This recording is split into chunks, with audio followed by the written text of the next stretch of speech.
Good afternoon and welcome to a day of baseball with the Evansville Otters. We wrap up a 10-game road trip and a 4-game series in Schaumburg with some afternoon Labor Day baseball. With Preston Linebach, I'm Jevin Redmond. Welcome to the Otters YouTube channel. It's game 4 of the series between the Otters and the Boomers. Well, last night Evansville had their 4-game winning streak snapped as they fell in the home run derby. The game finished in a 3-3 tie and Schaumburg won the home run derby 6-5.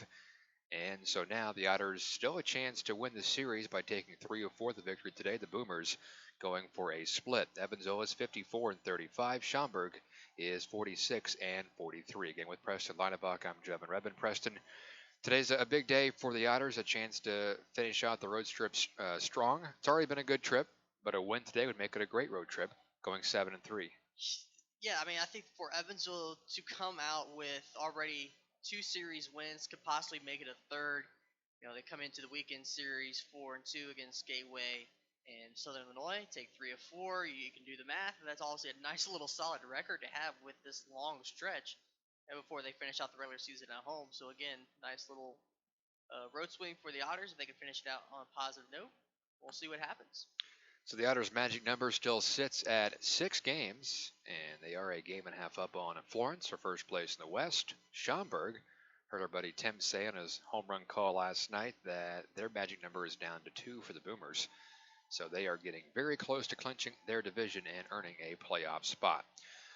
We will take a break, come back, have the starting lineups and first pitch. It's Evansville at Schaumburg. First pitch right around the corner on the Otters YouTube channel. We love our kids and want them to be healthy. After all, a healthy child can make for a happy child. That's why Anthem Blue Cross and Blue Shield offers health insurance for children up to age 18 at low or no cost. From doctor visits to dental care, Anthem is here to put resources at your fingertips and simple solutions within your reach. And that is something to smile about. Call 1-800-403-0864 to enroll today. To learn more, visit anthem.com/inmedicaid.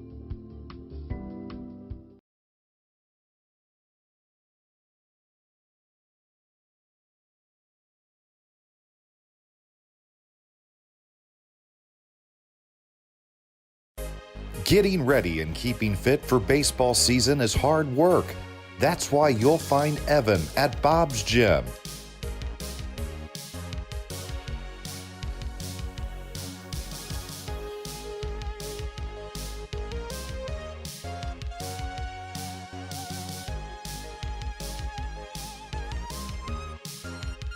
Getting fit, having fun, being an Otter. Be like Evan. Try a free 3-day pass at Bob's.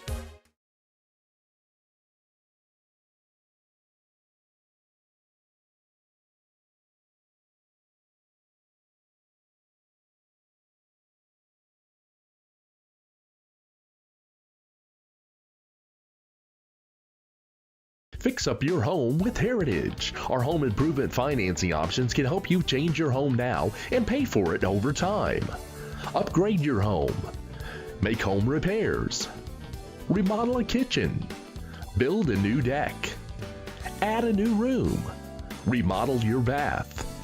Update appliances. Whether it's a small weekend project or a large renovation, Heritage Federal Credit Union can help you finance your improvements today. Fix up your home with Heritage. Before you danced the first dance. Before you walked down the aisle. Before the tables were set with care. Before you penned a single invitation.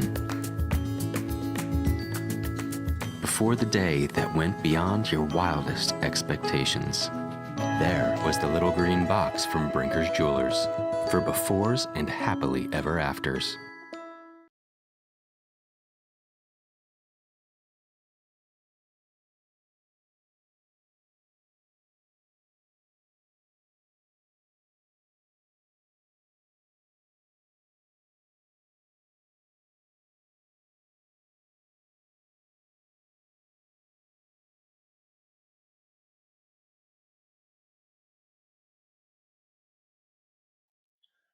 Welcome back to Schaumburg. Just wrapped up the national anthem before today's first pitch and concluding a 4-game series. These two teams could very well see each other again in about a week and a half with the playoffs. We'll see how the final week of the regular season shapes out from the Evansville side. We know Schaumburg will be in the playoffs, or their magic number is down to 2, so they should be in the playoffs. But anyways, the starting lineups for today's game will start with Evansville. They're 54 and 35. Leading off and playing third base is number 1, Gary Mattis. Batting second and playing second base, number 13, Josh Allen.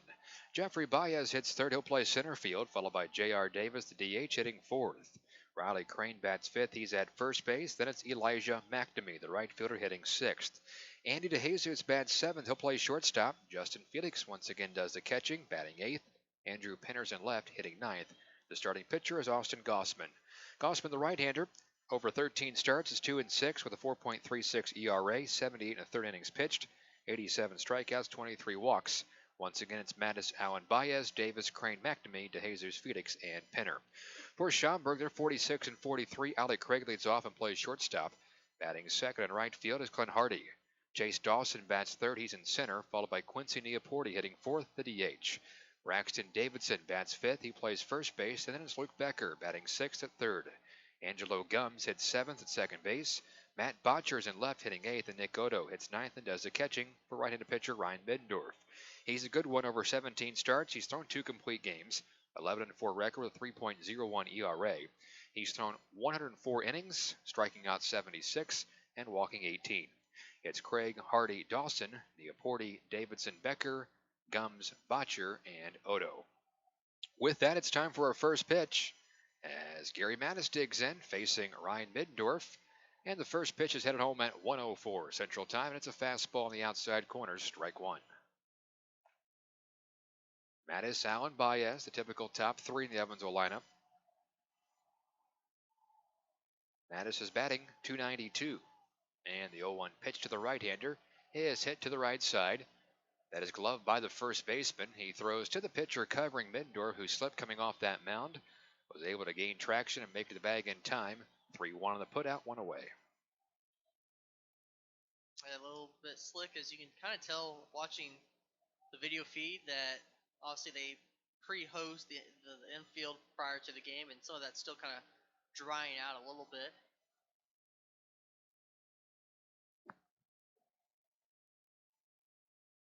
So now brings in Josh Allen. Playing second base once again. The pitch. Allen on the first pitch lifts a fly ball in the air. Relatively deep right. Moving back is Clint Hardy. Near the track, he makes the catch. 2 fast outs. As Allen over 12 games is hitting .333 for the Otters. And Middendorf has retired the first 2 Evansville hitters. And pressing this right-hander Middendorf, it's tough to score runs off him. Came in 11-4 record with a 3 even ERA. Yeah, one of the best pitchers in the Frontier League. I would assume probably one of the candidates for the league's pitcher of the year, but the big tall righty, and kind of has a roundabout delivery in some ways with his arm delivery. The batter now is Jeffrey Baez, and Baez watches a fastball grab the corner for a strike. 79 degrees was our game time temperature in Schaumburg under sunny skies. Back-to-back good days or evenings for baseball. The next to Baez runs away 1-1. Jeffrey over 15 games is hitting .424. He has 7 home runs and 22 RBIs. Last night, Baez at the dish. He had a couple of hits and drove in 2 runs, a double and a single, was 2 for 4 with a walk. The 1-1 pitch to Baez, and he hits 1 foul back to the screen. Game last night was a 3-3 tie after 10 innings, so we had the home run derby. Baez was a second hitter for Evansville, and he launched 2 home runs in that derby. Otters lost it, though, 6-5. That was the first home run derby loss of the season for the Otters. They were previously 4-0. The 1-2 to Baez. He checks his swing. Did he go? And first base umpire says no swing, so the count's even 2-2. Schaumburg thought it was strike 3. About half their infield was heading toward the dugout. No, Baez is still alive, trying to extend the inning for J.R. Davis. I was going to say for the Boomers, that was their first home run derby at home. So kind of some history for them. Nobody on, 2 out, top of the first inning. And the 2-2 pitch to Jeffrey Baez. Checks his swing and takes high, and the count's full. Defensively for the Boomers, it's Botcher in left, Dawson in center, Hardy plays right. The infield is Becker and Craig on the left side, Gums and Davidson on the right side. Nick Odo is the catcher for Ryan Middendorf, who's trying to work a 1-2-3 first inning. He got Mattis to bounce out to first, Allen to fly out to right, and the 3-2 pitch to Baez is right in there for strike 3 on a slider, outer half the plate. Baez gets the ring up, good pitch by Middendorf, and it's a 1-2-3 top of the first. Boomers come to bat, no score from Schaumburg on the Otters YouTube channel. If you're looking for a liquor store in Evansville, look no further than Liquor Locker. The Liquor Locker has the best selection at the best prices, including the largest craft beer and bourbon selection in the area. Our friendly and knowledgeable staff will help you find the beer, wine, and liquor you need for any occasion. And check out the fine selection of cigars at all Liquor Locker stores. Liquor Locker is now open Sundays 12 to 8 p.m. and offers citywide delivery. Visit one of our 10 conveniently located stores in the Evansville area today. There is always something for everyone at the Liquor Locker.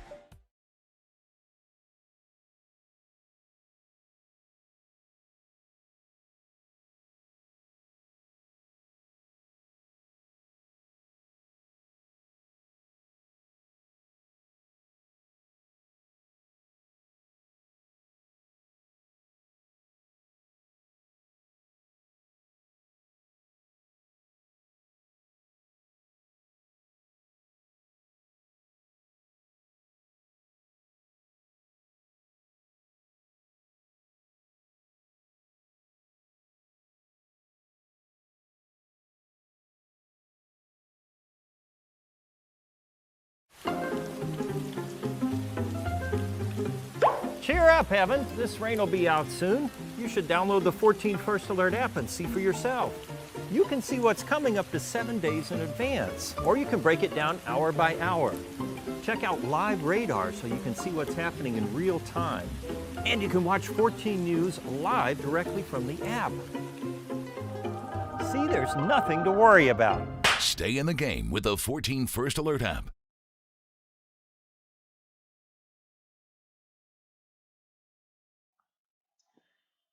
Otters go down in order in their first trip to the plate, so now it's Austin Gossman's turn to toe the mound for the Otters. He'll face Alec Craig, Clint Hardy, and Chase Dawson in the home half of the first inning with Preston Leinebach. I'm Jevin Redmond.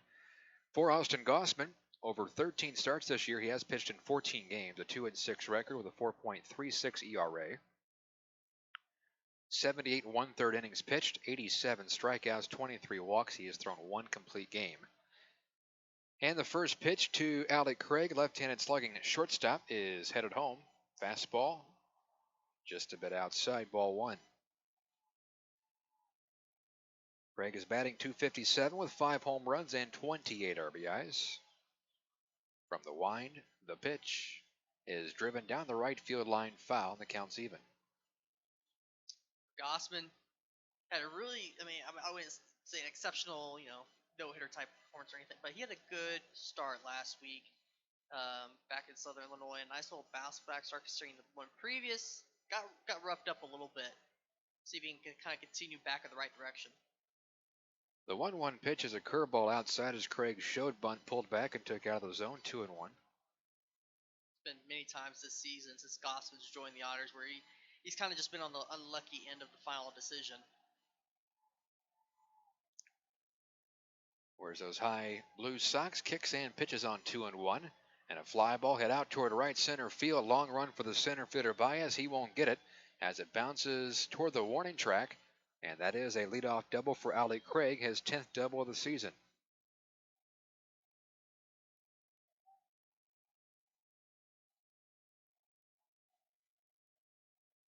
I don't think the ball made it all the way to the wall. It kind of stopped before, but by the time Baez could get to it, had a long ways to go.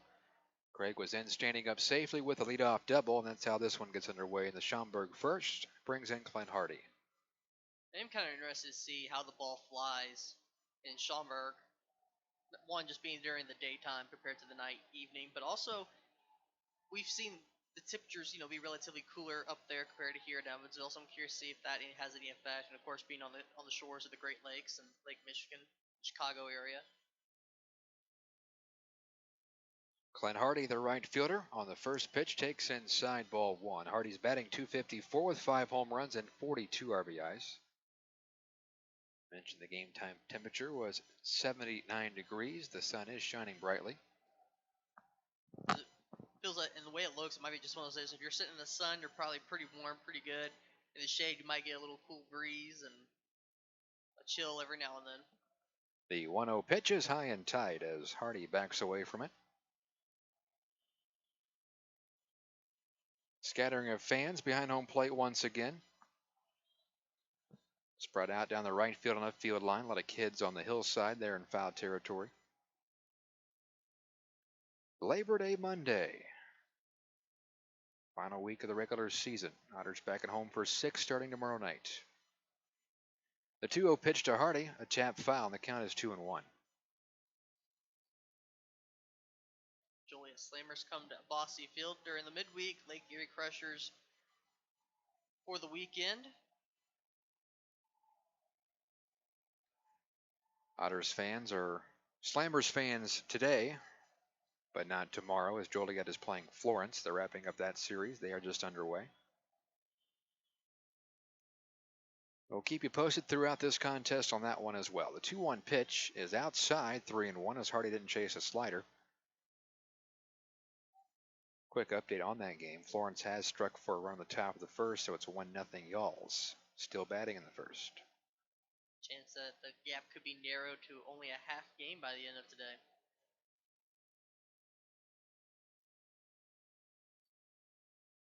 Three balls and a strike on Hardy with Craig at second base, nobody out. Swinging a foul, counts full 3-2. Currently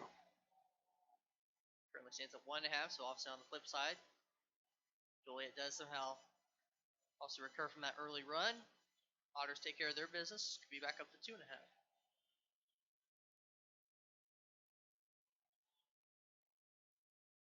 It would be such a huge difference going into the last 6 games. Mm-hmm. Honestly, even like a game and a half to just a half game is a huge difference at this point. Yeah. 3-2 pitch for Clint Hardy. Headed home. Ground ball, pulled foul, third base side. It's like Florence got another run in the first, so it's 2-0 Y'alls.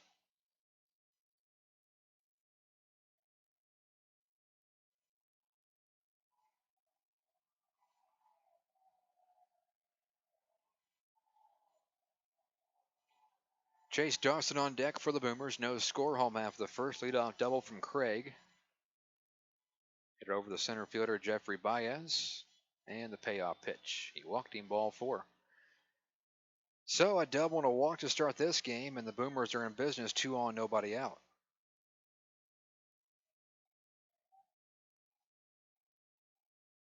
In stands Chase Dawson. The Otters defensively today have Andrew Penner in left, Jeffrey Baez in center, Elijah McNamee plays right field. The infield is Gary Mattis at third, DeJesus plays short, Josh Allen at second, and Riley Crane at first, with Justin Felix doing the catching.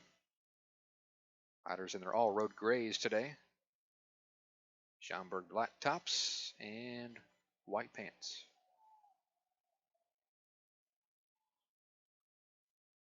Here's the first pitch showing bunt is Dawson pulls back and takes a curve, low, ball 1.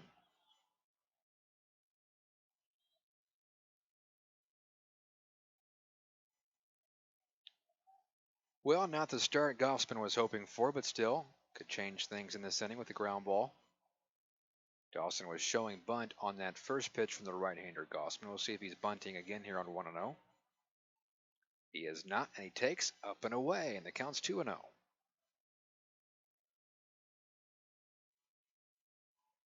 course, you don't want this inning to balloon out of control, because you know on the other side, pretty good right-hander is going to Middendorf. 11 wins this year, ERA of just below 3 now with a scoreless top of the first.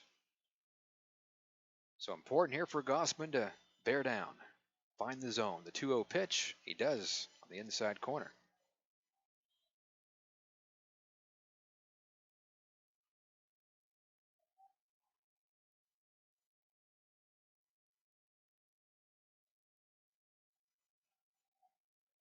That's why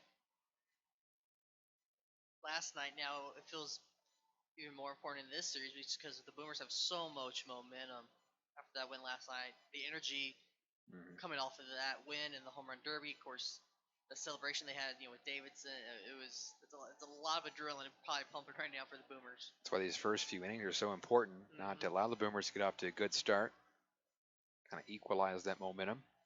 Next pitch was a strike, and now 2-2 offering for Dawson.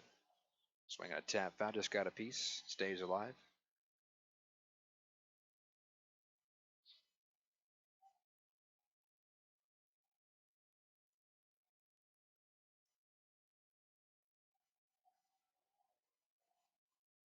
And front Chili, they don't fly too often, so for the Otters, they're not looking for a happy flight on getaway day, but just for a happy ride back to Evansville.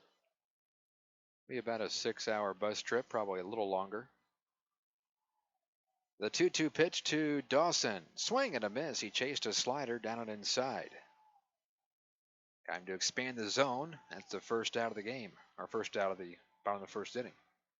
That's a little confidence booster with that strikeout for Gossman. Good pitch with that slider down and in, and tied him up. So brings in their DH, Quincy Neaporte, who hit fourth last night. And one of the bigger hits in the game in the eighth. An RBI double off the top of the wall with 2 outs, scoring Alec Craig the tying run. Initially on that video, we thought it was a home run. It wasn't too far from going out. He's a good right-handed hitter, batting .346, 15 home runs, and 61 RBIs. 2 on, 1 out. The first pitch to him is a breaking ball, and therefore a strike.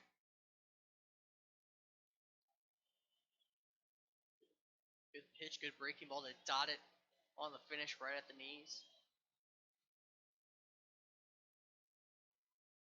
See, with the day game, the key is also keeping the ball down. The 0-1 is popped up foul over the stands, first base side, and quickly 2 strikes. Generally, the ball flies better during the day games compared to the evening.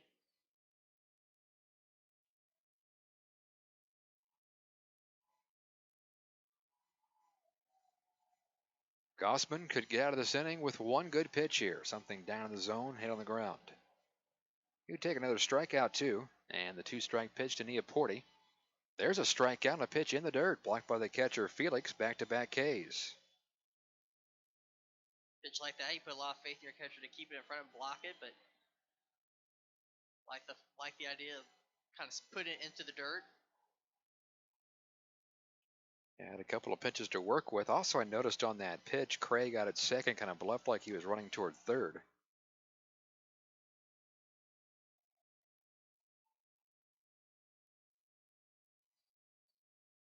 So, question for you, Preston. In the lineup card and what I wrote down, I've got Alec Craig as 14, but the guy out at second base is number 17. It's still the same guy, so when they're wearing their black uniforms, Craig wears 17, and then yesterday, as we saw with the orange uniforms, wears 14. Yep. Gotcha. Just making sure. Yep. And I think one of their pitchers also is a 2-number guy. Why make it easy on us, huh? Yeah. Strike 1 on Braxton Davidson, batting .359, 7 home runs and 24 RBIs. 2 on, 2 out in the first inning, no score. Gossman from the stretch, his 0-1 pitch. There's another breaking ball. He's had good command of that, right down the middle, 0-2. With Davidson at the plate, kind of some breaking news here. Davidson getting the Player of the Week award for this week, just announced a few minutes ago. Had 13 hits in all last week, including 3 doubles, 4 home runs, 11 RBIs, hit .591 over the 6 games last week. It was acquired by the Boomers early August from Joliet. Here's the 0-2, a check swing on a pitch in the dirt. They appeal, no swing. It is 1-2. Former Atlanta Braves player in terms of their minor league system affiliate. Combined this year with Joliet and Schaumburg, he's batted .276, 52 driven in, and 19 home runs, good for second in the league. So he's had a pretty good less than 24 hours. Mm-hmm. 1 ball, 2 strikes on Braxton Davidson. 2 on, 2 out, and the pitch. Going inside into the breaking ball from Gossman. Deuces are wild. 2 on, 2 out. 2-2 count here in the first.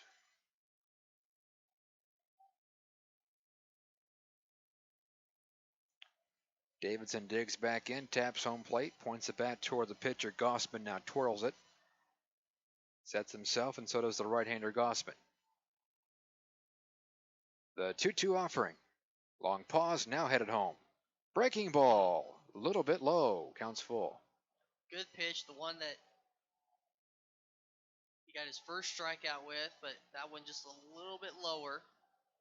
But the right idea, I think, going with that pitch. So now the base runners are off with this 3-2 pitch to Braxton Davidson. Base hit will score Craig. That is a base hit to the outfield. Anything in the gap could score 2. That'll be interesting to see if he tries to jam him inside, tie him up like he did with his first strikeout.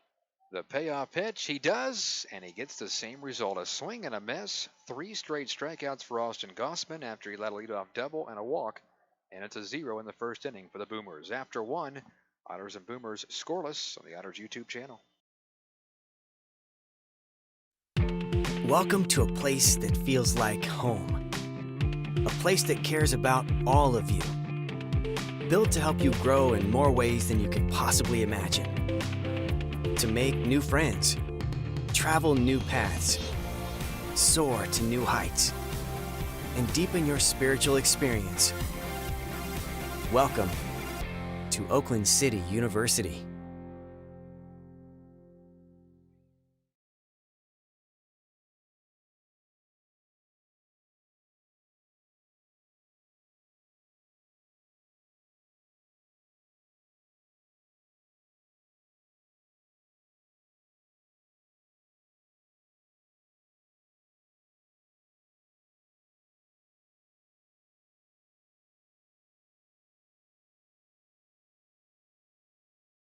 Centerpoint Energy's newest generation of safe, efficient energy includes capturing and harnessing the natural power of pure sunshine.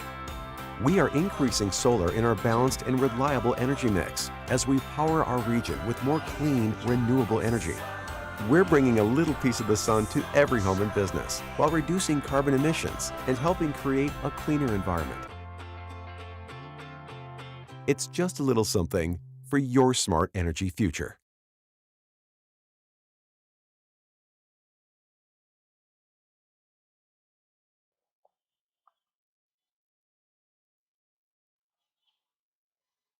All right, as we go to the top of the second inning, we are scoreless with Preston Lannebach. I'm Jevin Rebin. Thank you so much for joining us on your Labor Day Monday. Great weather in Schaumburg, great weather back here in Evansville as we're doing the game remotely. Can't wait to be back at Bosse Field tomorrow evening. I'll be on the call with Bill McEwen, 6:35 first pitch. And then Wednesday is the earlier start time at 10:05, and we'll wrap up the 3-game series on Thursday at 6:35. First pitch of the second to J.R. Davis is a fastball that zips in for a strike. Davis hitting .308 with 7 home runs and 48 RBIs. Ryan Middendorf worked a 1-2-3 first. Got a ground out, fly out, and a strikeout. Pitch outside, 1-1 on Davis. Davis moving up in the lineup a little bit in terms of the batting order. The wind to the 1-1 is ripped down the left field line. It is hooking, but it stays fair. Rolling toward the corner, cut off by Botcher. But Davis will trot into second base with a leadoff double in for JR. That is double number 17 of the season. That's a deer head double-decker double. So just like Schaumburg, in home half the first inning, leadoff double. Boomers could not bring that leadoff double around to score. We'll see if Evansville can and get our first run of the ball game. And a good guy to have up there in Riley Crane, a left-hander who likes to pull the ball. Maybe a chance to get Davis from second to third. Riley is hitting .275, 17 home runs and 72 RBIs. Middendorf, the righty, comes set above the letters, peeks out towards second and pitches. Fastball on the outside corner, strike 1. When studying the lineup at this point in the season, even though it's a day game, you kind of take a different approach because every game is vital, so you want to have your best players out there. If this was a day game back in the middle of July or so, you might give a few of the starters a day off. The 0-1 misses, 1 ball, 1 strike. Especially after a quick turnaround from last night's game.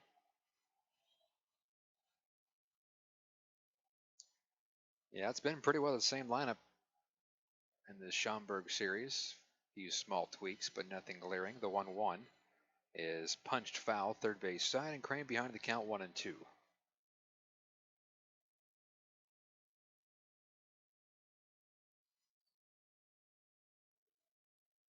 Crane has primarily played pretty much every single game up to this point. I think only a couple days off for him this season. They kind of keep him fresh. They, especially early on in the year, they kind of moved him around between first base and the third base. Made a start in left field, second base as well. I mean, he's kind of been the utility guy. The 1-2 is hit deep down the right field line. Home run distance, but foul. Also DH. He's primarily been the first baseman for the Otters.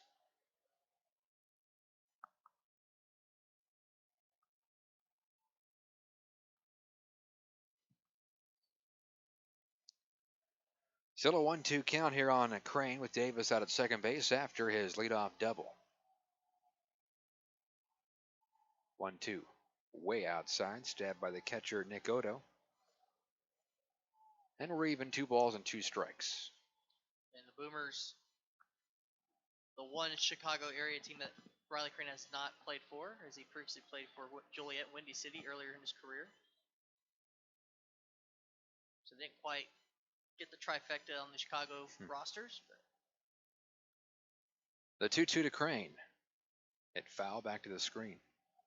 I think this year with his production and for him, I think just the enjoyment he's had, I think he's kind of found a home as long as he wants it here in Evansville.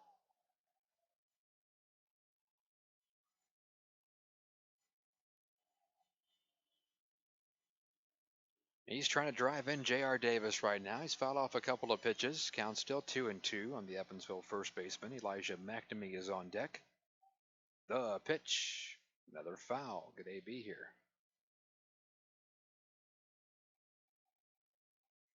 Couple pitches now away from Crane.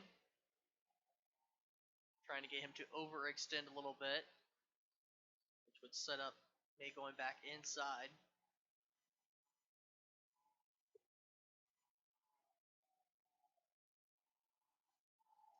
Deep in the box, slightly open stands for Crane. And the 2-2. Swing and a miss. He strikes out. That's the second punch out for Ryan Middendorf. One away here in the second. Another just good slider. I think Gossman, in his first inning, worked with a couple good breaking pitches. That one was really good from Middendorf. So the one-out batter is Elijah McNamee, hitting .296 with 7 home runs and 43 RBIs. This will be a righty-on-righty situation.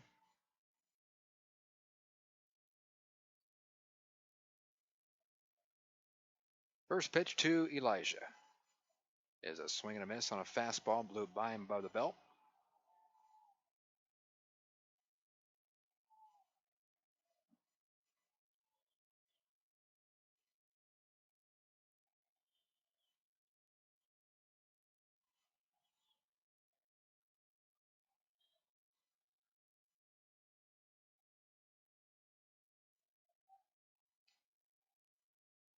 Now the 1-strike pitch. McNamee rips it down the left field line. That's a fair ball, and it rolls all the way to the corner. That'll score our first run of the game. Trotting home is J.R. Davis, and Elijah McNamee has an RBI double, 1-0 Evansville.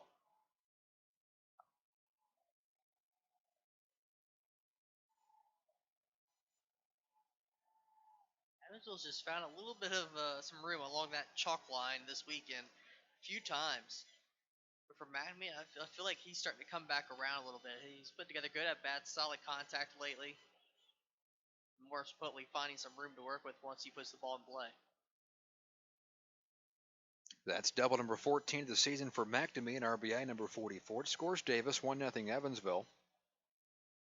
Still one out as Andy DeJesus digs in. He shows bunt and bunts it back to the pitcher. Gloved, throws to first. It was a high throw, but Davidson stays on the bag. DeJesus trying to bunt for a hit there. McNamee does move to third base, and there's 2 away.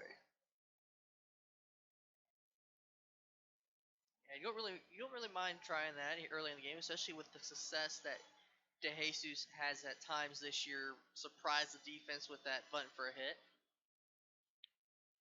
Well, and sometimes after you get an RBI base knock or a home run, some type of big hit, the pitcher isn't really thinking as clearly, and maybe you can catch him off guard, lay down a bunt, and he's late to get off the mound, and you have a base hit, but it didn't work out there.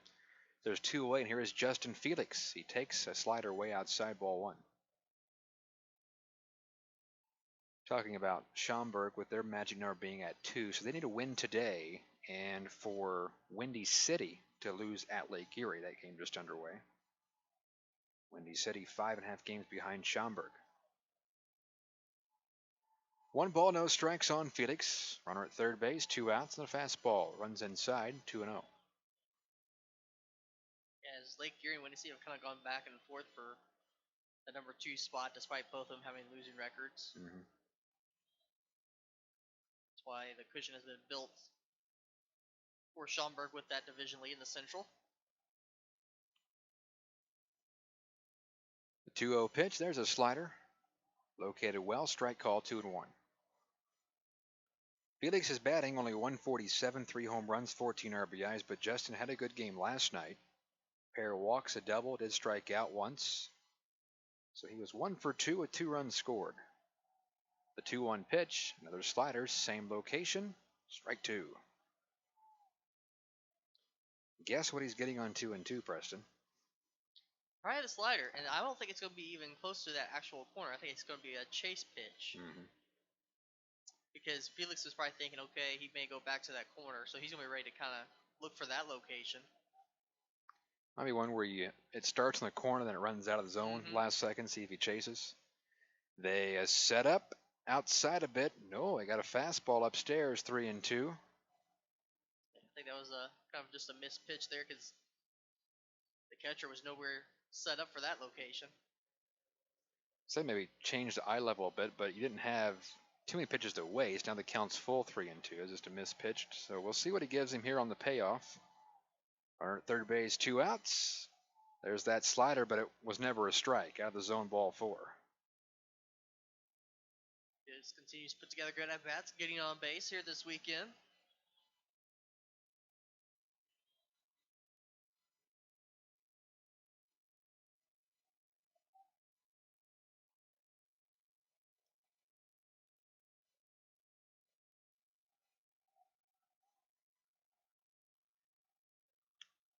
So first and third, 2 outs. It's up to Andrew Penner to keep the inning going and maybe put up a crooked number here. Otters lead 1-0. Middendorf from the set position brings it home. Penner takes right down the middle, called strike. Andrew, a .266 hitter, no home runs, 22 RBIs, does have 10 doubles, 1 triple. Hitting 9th and playing left field today for Evansville. The 0-1 pitch. Inside, backs him off the plate, and the count's even. Like Middendorf kind of changed his arm angle there a little bit on that pitch.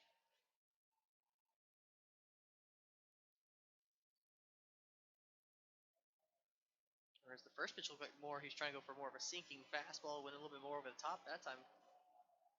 The 1-1. Got that slider out of half the plate, and Penner could not connect. A swing and a miss, 1-2. Middendorf worked a 1-2-3 top of the first. Then here in the second, leadoff double by Davis. Crane struck out. RBI double by McNamee. DeJesus tried to bunt his way on, but was thrown out. Then Felix walked. So it's first and third with 2 outs and a 1-2 count on Penner. Middendorf pauses, kicks, and pitches outside. 2-2.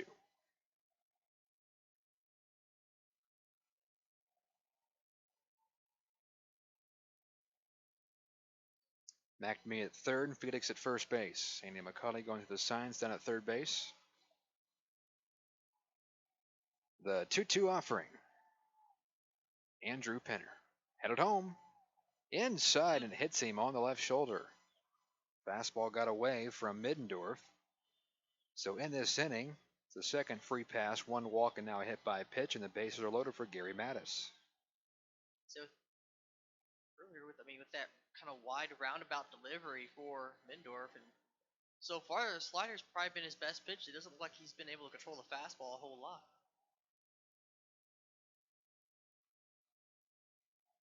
And we're going to have a meeting on the mound as the catcher, Nick Odo, makes the slow walk out to the mound, joined by the rest of the infield.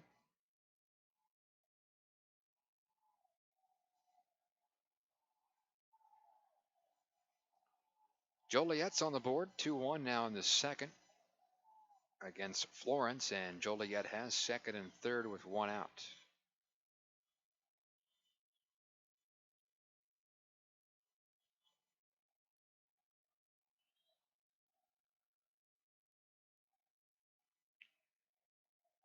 Well, big spot here for Gary Mattis. He could somewhat break the game open early on. Bases loaded, 2 outs, already a run home. 1-0 Evansville. Mattis bounced out to first, leading off the game. And the pitch to him is a breaking ball, and the pitcher got the call in the outside corner, strike one.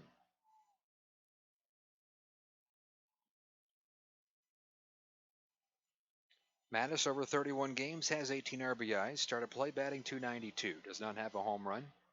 And the 0-1. Swing and a foul, first base side.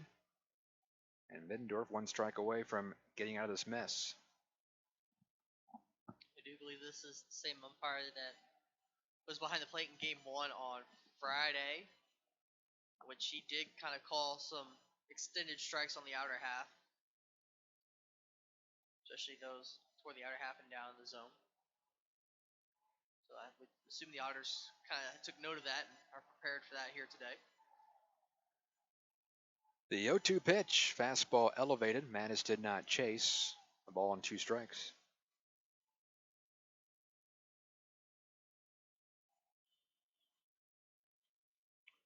How about a base hit right back up the middle? Maybe a hanging slider. Mattis waves the bat over home plate in the 1-2. It is a breaking ball. It gets away from the catcher. Here comes a runner from third, sliding in safely, and that's McNamee. Evansville would take that as well. It's 2-0 Otters on the wild pitch from Ryan Middendorf, and everyone else moves up. Yeah, Middendorf this inning just completely opposite of what we saw in the first inning, just out of control, and see him kind of just shaking his head a few times.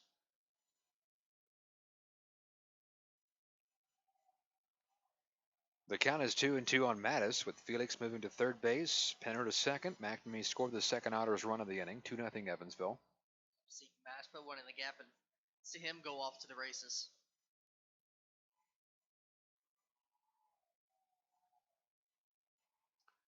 Middendorf's 2-2 pitch.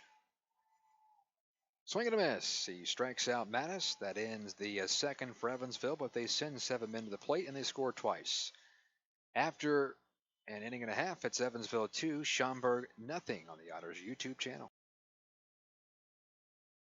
Every 6 minutes, a utility line is damaged due to reckless digging. So Indiana relies on these 811 superheroes. Derek the Builder. I dig for a living, but I always contact 811. Mary the Gardener. Before I plant a tree, I contact 811. And Mike the Contractor. I contact 811 before I do my work. Prevent damage or injury. Call 811 anytime or go online 811now.com. This message is sponsored by the Indiana Utility Regulatory Commission and this station.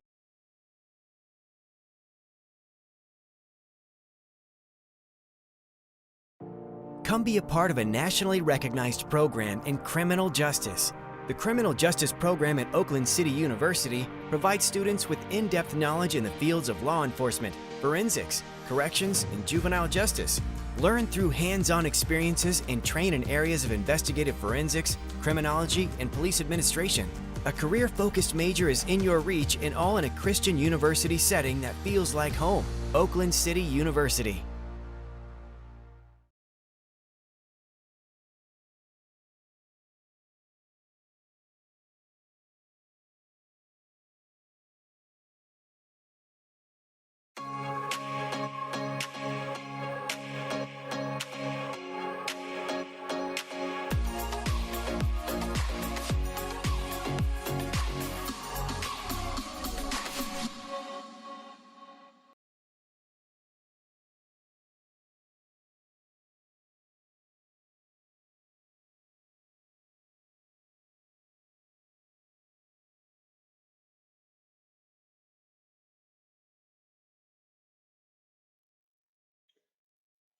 So far, so good.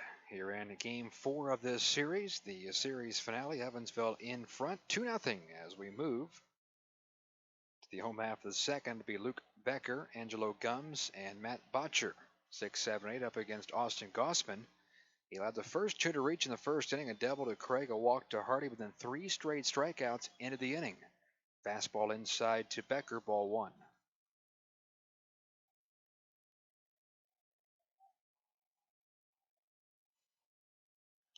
So we'll see if he can have a quick inning here after Evansville spotted Gossman a 2-run lead. The 1-0 pitch to Becker. There's well, that's called a ball 2, I guess a bit high. 2-0 is the count.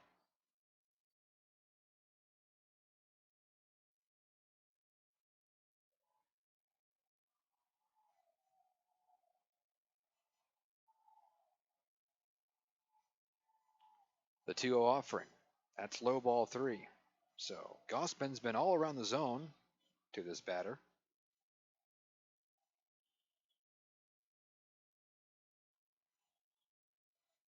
Has to climb the ladder. Becker, a 245 hitter from the left side.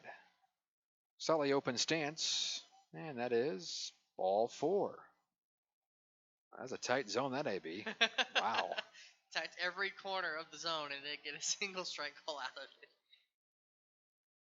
He hit every part, but throw the ball right down the middle and can never get a strike called. So for back-to-back innings, Schaumburg has a leadoff guy on, and it brings in Angelo Gums, their second baseman. Gums is hitting .242. He has 6 home runs, 40 RBIs. Conversation with Felix is probably, all right, Mr. Umpire, which side are you going to give me here today? There's a breaking ball called strike, 0-1. Well, to that last batter, Becker, it was neither side.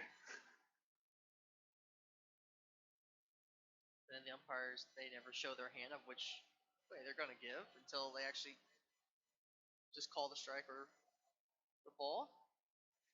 The 1-strike pitch is a fly ball down the right field line in foul territory. McNamee gives chase and watches it sail out of play, and quickly 2 strikes on Gums.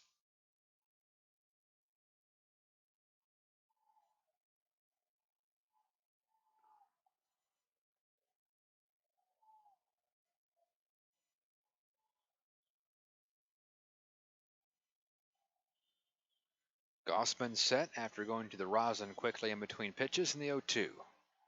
Breaking ball in the dirt did not get Gums to chase and is blocked by Felix, sliding to his right. 1-2 is the count on Angelo Gums.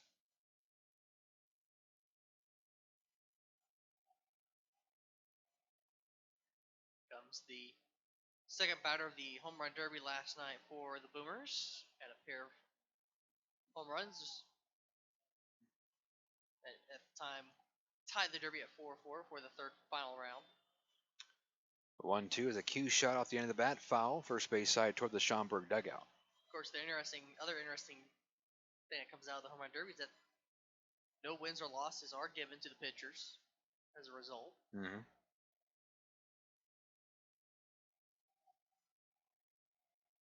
Which is odd to think about, that a home run derby or that a baseball game doesn't have a winning or losing pitcher. But breaking ball right down the middle. It froze Gums, and all 4 outs recorded by Gossman here in this game have been via the strikeout. 1 on 1 out for Matt Botcher.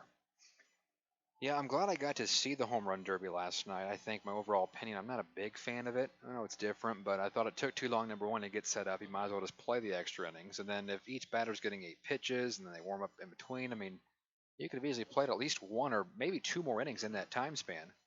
And it's not like you're playing extra innings with no action. Every frame you're starting a guy at second base.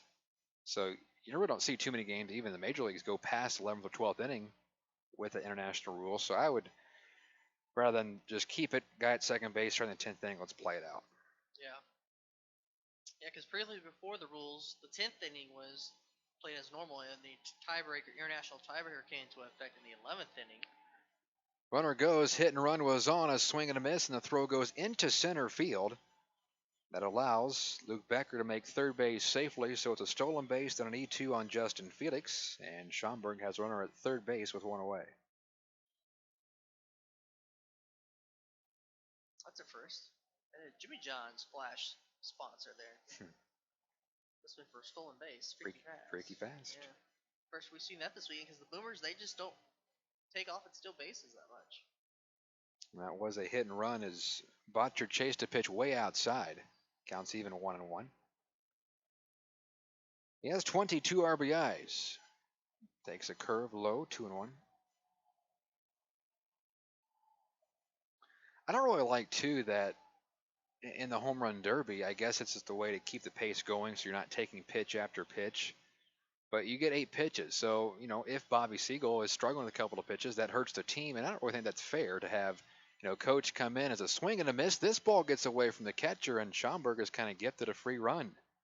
Scoring from third on the wild pitch is Luke Becker, and it's a 2-1 game. But I just don't like having that pressure on a coach who's not even playing to come in and he has to throw, in the sweet spot or right down the middle. I'd almost just limit it and say, okay, you get 5 swings each.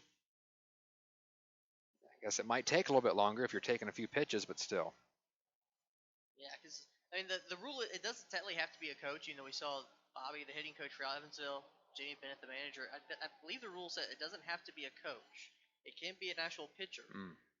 But try not to obviously have your pitchers probably throw more than they need to, if it is BP speed. Yeah. He hit last night, but you know who I think would be a really good BP pitcher? Josh Allen. Makes those short throws from second, just zip them in there. Good accuracy. I'm with you. I would be more of a fan because I don't like the outs system, which Major League Baseball used to use, and now they went to a time clock. 2-2 pitch in the dirt. Now this one gets away. The throw to first in time by a step. Good recovery by Felix to throw out Botcher. That's 5 strikeouts for Gossman. Which I would say with the time clock, it's probably been a little bit more entertaining last few years for the MLB Home Run Derby, and then they get the bonus time. But I'm with you. I think the number of swings would be the way to go, just because, like I said, if there's a bad throws, that's not on the hitter. And still, even with the time clock, there is still some pressure on the pitcher to throw the ball in there. Right. And they're not going to want to waste too many pitches or take too long because time is running. So 2 outs. Here's Nick Odo, the catcher. The pitch inside from Austin Gossman. Odo is batting .205, 4 home runs and 23 RBIs. It's a 2-1 Evansville lead now as Schaumburg has been gifted a run by Evansville. The 1-0 pitch is in there for a strike. Leadoff walk to Becker. He stole second, moved to third on the throwing error by the catcher Felix, and then scored on the wild pitch from Gossman.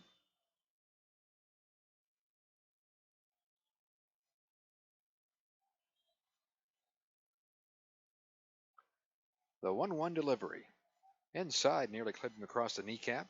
2-1 on Nick Odo.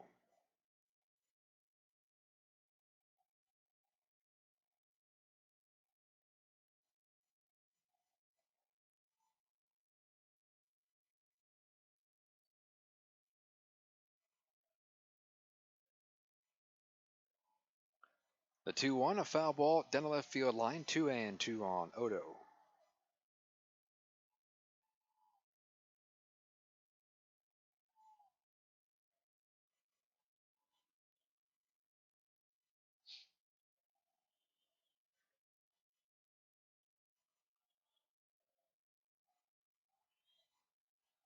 Long look in by Gossman. He comes set. Works from the stretch even with nobody on. The 2-2 is whistled foul on a curve right down the middle. Hit third base side. Seems like our crowd is growing as this game moves along. Late arriving lunch crowd, I guess, or just finishing up their grill outs. I don't know. Beautiful day for baseball. The 2-2 pitch to Nick Odo, headed home again from Austin Gossman. Swing and a miss. This one gets away from the catcher. Felix has been busy the first couple of innings. Throws low, picked by Crane at first base. The 6 outs for Austin Gossman, 6 strikeouts. But Schaumburg does score a run in the second. And after 2, it's Evansville 2, Schaumburg 1 on the Otters YouTube channel. We love our kids and want them to be healthy. After all, a healthy child can make for a happy child. That's why Anthem Blue Cross and Blue Shield offers health insurance for children up to age 18 at low or no cost. From doctor visits to dental care, Anthem is here to put resources at your fingertips and simple solutions within your reach. And that is something to smile about. Call 1-800-403-0864 to enroll today. To learn more, visit anthem.com/inmedicaid. Getting ready and keeping fit for baseball season is hard work. That's why you'll find Evan at Bob's Gym.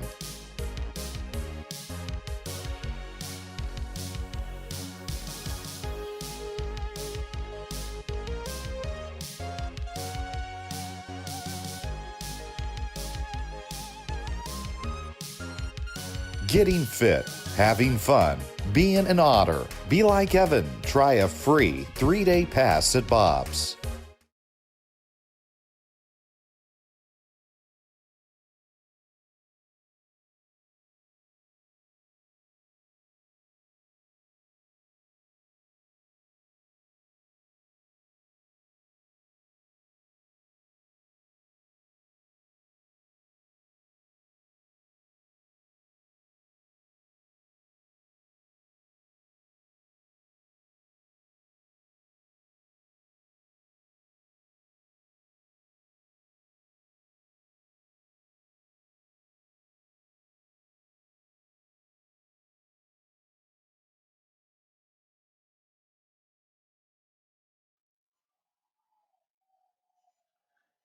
Top of the third inning, Evansville leading Schaumburg 2-1 with Preston Leinenbach. I'm Jevin Redman. Good part of the order up for the Otters. 2, 3, and 4. Josh Allen, Jeffrey Baez, and J.R. Davis trying to get back at Ryan Middendorf. Otters scored 2 runs in the second. Leadoff double from Davis. 1-out RBI double from McNamee scored Davis. And then it was a wild pitch that plated McNamee from third. First pitch, Allen shows bunt, pulls back, and takes a breaking ball right down the middle. Called strike, 0-1. Josh flew out to right his first time up. Had a rough series of the dish here at Schaumburg.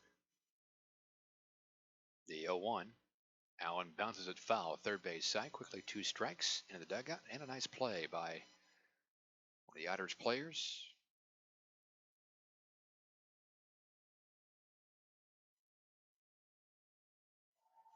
Oh, and 2 on Allen. The wind and the pitch. Swing and a miss. He strikes him out on 3 pitches. Got him to chase a slider away. And that is the first out of the third. Preston, I noticed the same thing you kind of did earlier in live action with Middendorf changing his arm angle or his arm slot. And in warm-ups, he was doing that. He was dropping down to the side more, maybe trying to mix it up. And on that slider away to Allen, dropped down just a tick. Maybe fooled the right-hander, and it worked. I would say for the right-handed batter, as wide as he gets from the side, it probably looks like it's starting out coming at you, like it's going to hit you as a right-handed batter. Here is the pitch to Jeffrey Baez, and he takes outside, ball 1. Baez struck out, ending the first inning. But he started play batting a whopping .424 over his first 15 games in an Evansville uniform, 7 home runs and 22 RBIs. He drove in a pair last night. And he takes a healthy rip and fouls it off. First base side, counts even. 3-2 Joliet over Florence. Bottom of the third inning. The game in Joliet.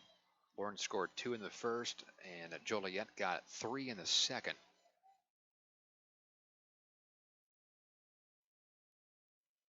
The 1-1. Baez pops it up. It's on the right side in foul territory. First baseman over near the stands.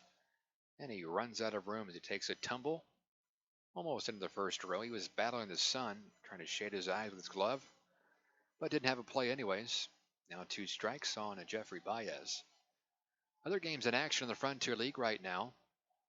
They're in the 4th inning in New York. New York leads Tri-City 3-0. Top third at Lake Erie. Lake Erie has a 1-0 lead on Windy City. If Lake Erie wins and Schaumburg wins, the Boomers clinch their division. Top 3 at Sussex County. Washington leads Sussex County 4-1.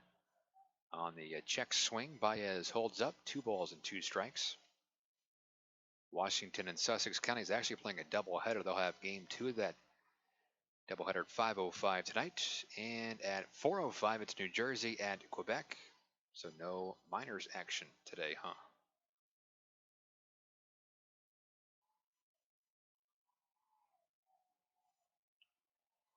2-2 on Jeffrey Baez. The wind and the pitch. Swing and a miss, struck him out on a high hard one. The back swing clipped the catcher, Odo, but he appears to be okay. That's 3 straight strikeouts by Middendorf, 2 away in the third. David Preston with the Miners. I thought they were pretty much out of it a couple of nights ago, but yesterday they sweep their doubleheader. The Otters lose, so they gain a game and a half, and now they're just 3.5 out. Idle today, so they're paying attention to this game, and if they could be 3 out with a week to go and they play Florence, I mean... Yeah, that's coming up next this week, them and Florence, Tuesday, Wednesday, Thursday, so be a big midweek battle. Of course, as we've noted, they'll finish out, the Miners will, against Gateway once again next weekend, changing venues, of course. Whereas the Boomers will face Florence for the last weekend of the regular season. Nobody on 2 outs. The batter is J.R. Davis, and the 1-0 offering from Middendorf is lifted foul down the right field line. First time up for Davis, he doubled down the left field line toward the corner and scored on the double from McNamee. Otters got 2 doubles in that second inning, pretty much the same spot of the field. Yeah, the scoreboard watching is a little bit more entertaining when the head-to-head matchup is, 2 competitive teams still in the hunt or, actually fighting each other for a particular spot in the division. Well, that's why I think it's fairly big Evansville wins the game today, regardless of what happens with Florence, because, if the Miners are 3 out and Florence, let's say they're a game and a half out, they're playing each other, so that puts some pressure on Evansville Tuesday, Wednesday, Thursday, because one of those teams is going to gain ground on you if you don't win. Right, yeah. And for Evansville, again, as I mentioned last week, Joliet, Lake Erie, they have losing records, but yet you got to take care of business, though. You can't play down to their level. Pitch outside, 2-2 on Davis. You can't take playing them for granted.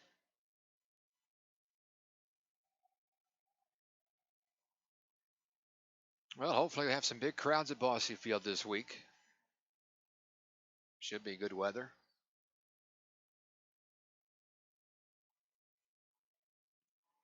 Two count on Davis. He's the DH today for Evansville. Timeout's called. He steps out, takes a practice swing, and digs back in.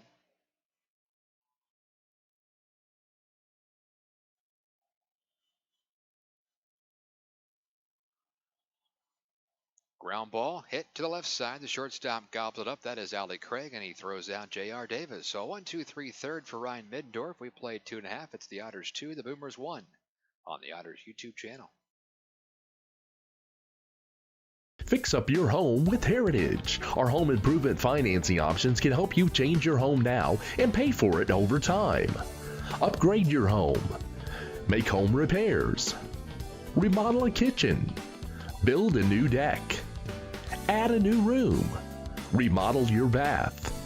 Update appliances. Whether it's a small weekend project or a large renovation, Heritage Federal Credit Union can help you finance your improvements today.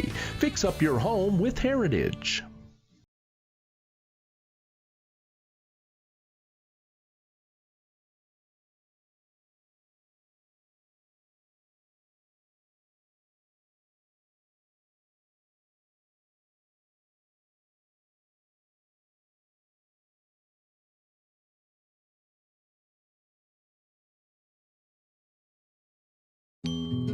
Before you danced the first dance. Before you walked down the aisle. Before the tables were set with care. Before you penned a single invitation. Before the day that went beyond your wildest expectations. There was the little green box from Brinker's Jewelers for befores and happily ever afters.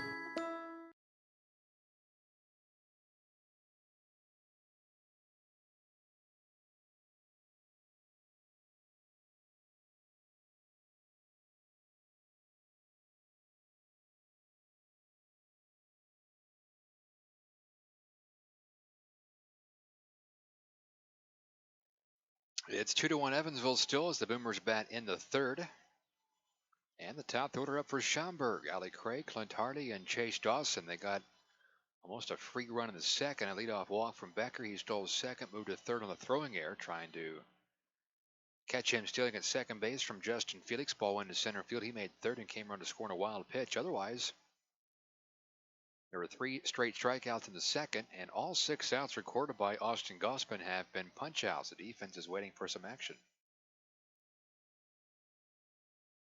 First pitch to Alec Craig is taken low for a ball. Craig doubled his first time up and was left at second base.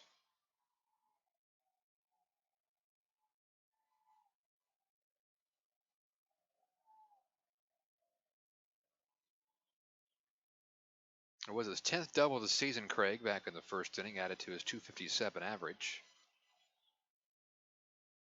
And he hits a high fly ball deep into center field. Moving back is Baez. He's at the wall, leaping at 10th, and it goes off his glove. Rounding second is Craig. Oh, and he slips, trying to turn that into a triple or a 3-base error. We'll see what they rule it for Baez. And I think Craig would have made it safely, but he slipped going around second base. Kind of slid feet first. Looks like he tore part of his pant leg around his left shin and made it back to the second base bag easily. So we'll see what they scored. I think if it's a ball, if you ask Baez, should he have caught, he'd say yes. Wasn't an easy play, though. And they do give it a double. But I think certainly one that Baez could have caught.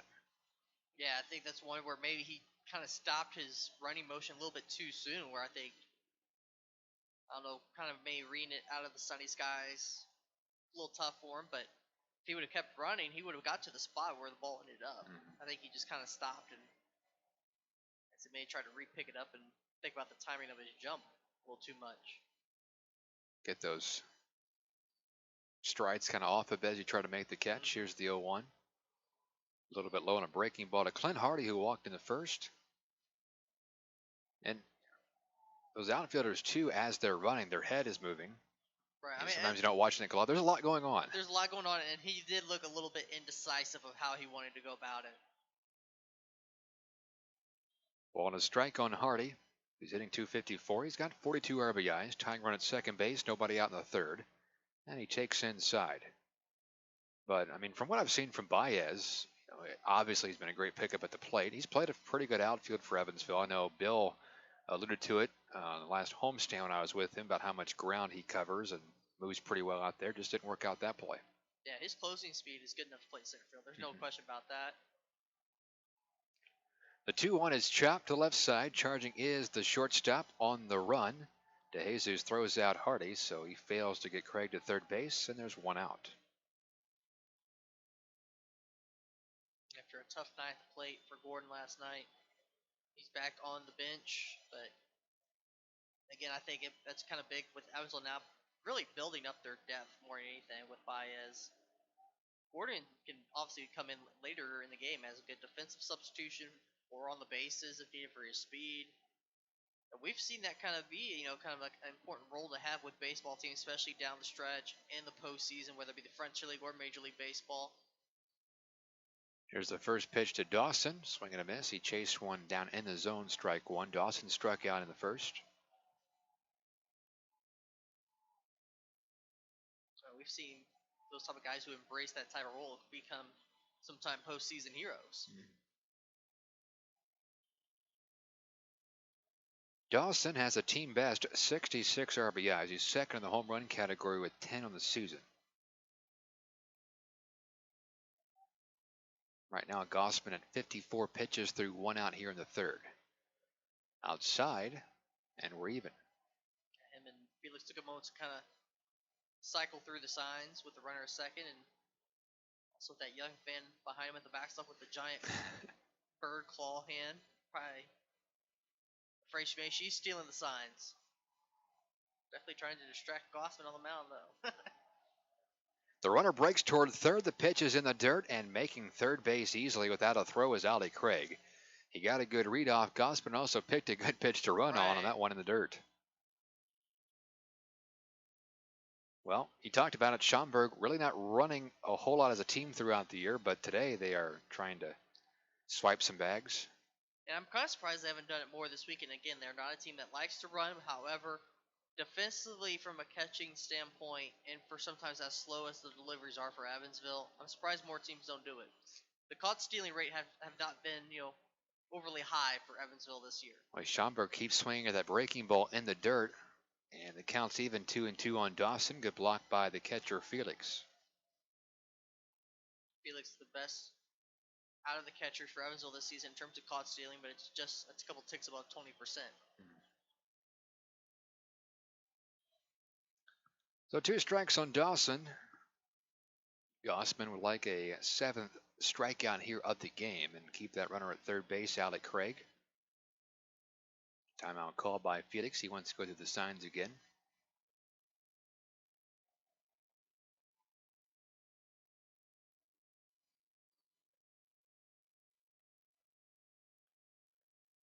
Now we're ready for a 2-2 offering. Breaking ball did not chase that time. The count's full with Quincy Neoporti on deck.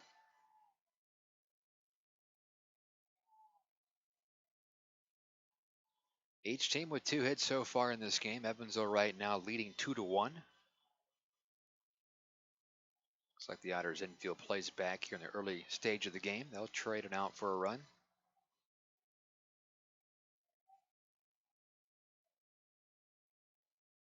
And the payoff pitch is a ground ball pulled to the right side. First baseman Crane was playing back, and he hustles to the first base bag.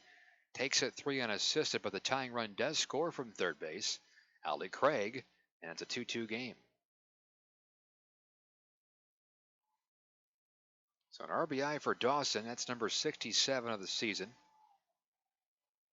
2 outs, nobody on for Neoporti. You know, I mentioned infield playing back, and I was referring to the middle infielders because we didn't see them in the picture. But, you know, even early in the game, a lot of teams will play the infield back, but they'll bring the first baseman maybe even with the bag. But there in that case, Crane was playing way back, so he had no chance to throw out the guy at home.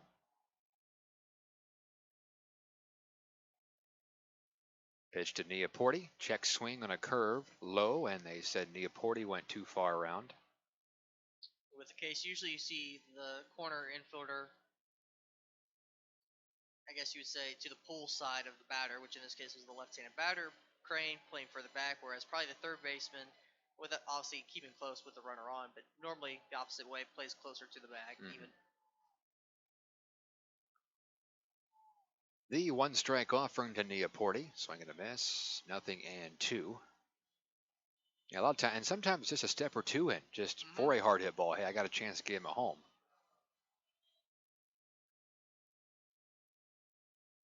It's also just still early enough in the game where don't even try to make a long throw home, just take the out. Ball and 2 strikes now, Neoporti.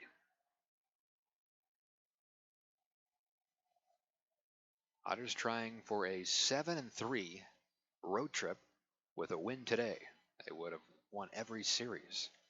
Started in Gateway for 3 games last weekend, 3 games middle of the week at Southern Illinois, and now 4 here in Schaumburg. Well, strikeouts plus these long at-bats and all the pitches in the dirt, pitch count is starting to go up a little bit for Gossman. Pitch number 63 is a pop-up into foul territory. First base side, there is a play for Riley Crane, and he makes the catch, backpedaling near the stands. Schaumburg does pick up a run thanks to a double from Craig. He stole third, then an RBI ground out from Chase Dawson, and after 3, we're tied at 2 on the Otters YouTube channel. If you're looking for a liquor store in Evansville, look no further than Liquor Locker.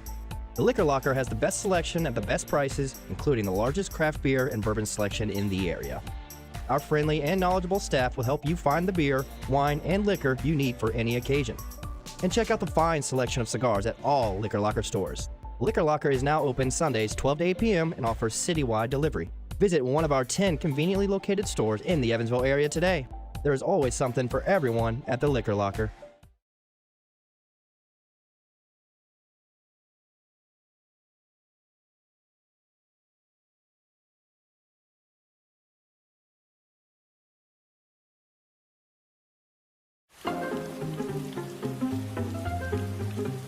Cheer up, Evan. This rain will be out soon. You should download the 14 First Alert app and see for yourself. You can see what's coming up to 7 days in advance, or you can break it down hour by hour. Check out live radar so you can see what's happening in real time. And you can watch 14 News live directly from the app. See, there's nothing to worry about. Stay in the game with the 14 First Alert app.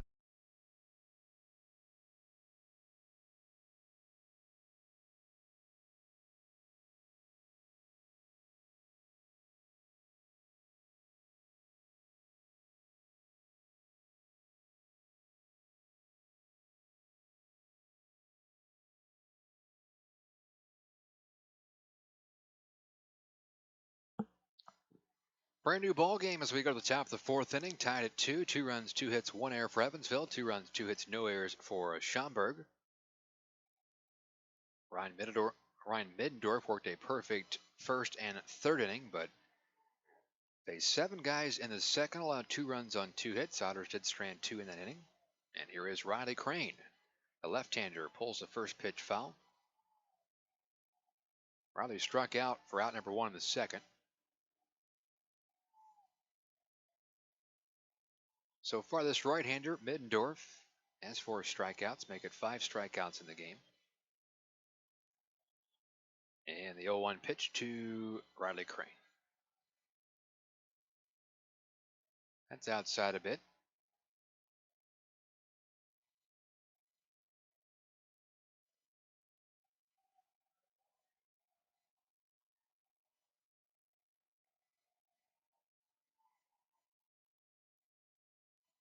Crane taps it foul first base side, 1-2.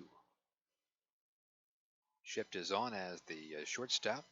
Craig plays just about right behind the pitcher's mound. It's a big hole on the left side for Crane to punch one through if he wants to.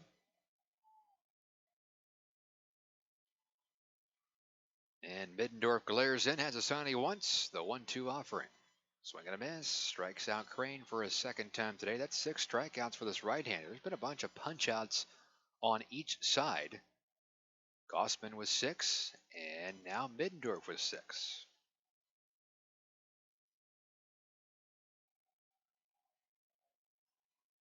So that's the first out of the fourth, and it brings in Elijah McNamee, who had an RBI double that got Evansville on the board in the second. It scored J.R. Davis. Then McNamee came home to score the second run on a wild pitch in that inning.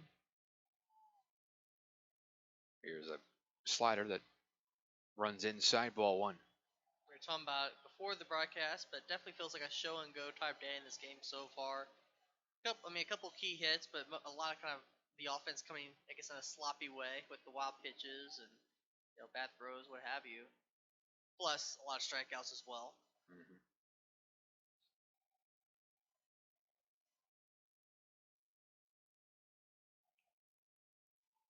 The 1-1 pitch to McNamee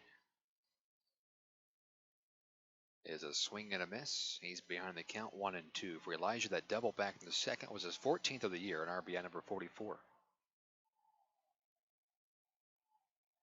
Thought Saturday night that game kind of drug along as a 7-4 Otters win, but last night was a well-played game. Just ended in a 3-3 tie in the home run derby, which Schaumburg won. Otters won back on Friday, 9-1.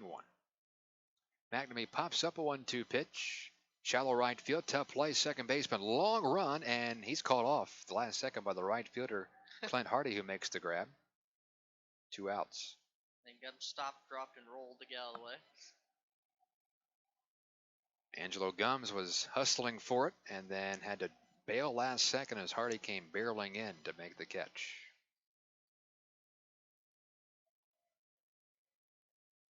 So that's now 6 in a row retired by Middendorf after he hit Penner back in the second with 2 outs. And here is Andy DeJesus, who tried to bunt his way on last time up, but the pitcher pounced off the mound and made the play.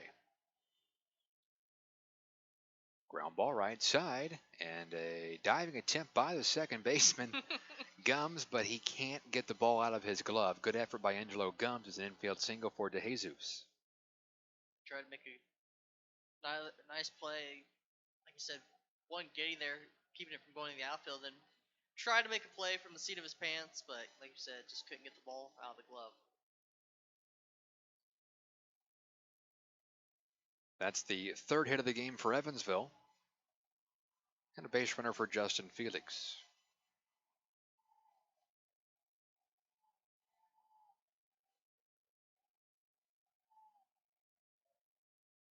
I think I would try to get DeJesus going here early in the count.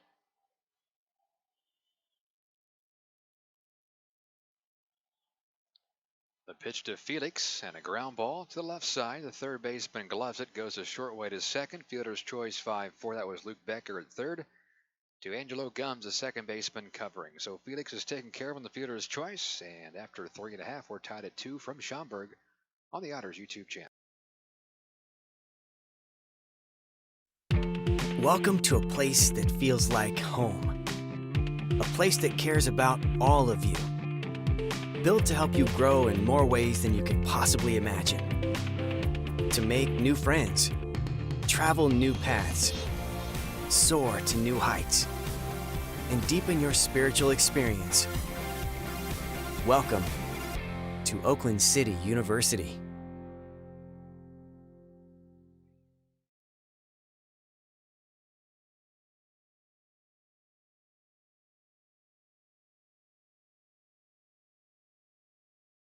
Centerpoint Energy's newest generation of safe, efficient energy includes capturing and harnessing the natural power of pure sunshine.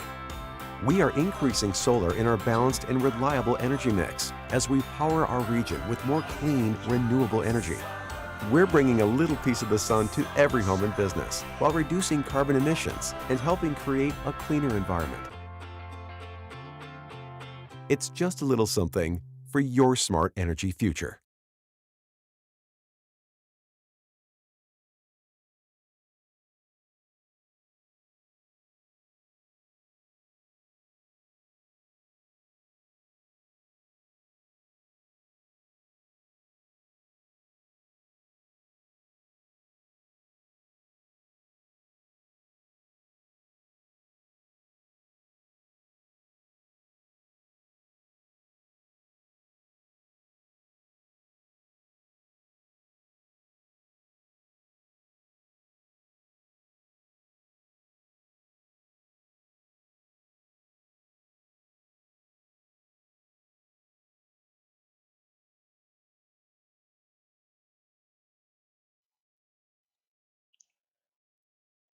Austin Gossman back out for the 4th inning of work. Game tied at 2 with Preston Lineback. I'm Jevin Redmond.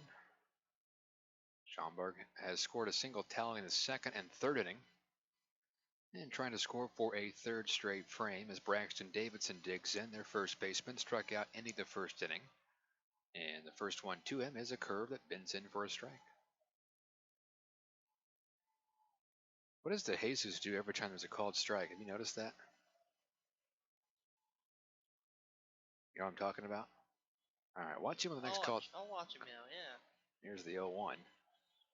Curveballs, swing and a miss, nothing in 2. Yeah, he doesn't do that on a swing and a miss. But yeah, the next called strike when he's in our frame. It's the same thing every time. It's like he sits on a strike and does something to the second baseman or the outfield. I think it's his way maybe staying loose and just staying engaged. It's nothing bad or anything. It's just I've noticed he does it every called strike. The 0-2 to Davidson. Breaking ball in the dirt. 1 and 2.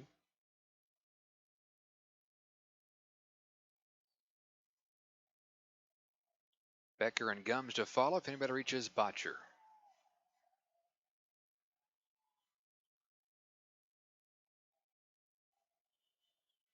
Sun is shining on this Labor Day Monday in Schaumburg. We are at 79 degrees at first pitch. It's a tad warmer now. There's a curveball outside and the count's even 2 and 2.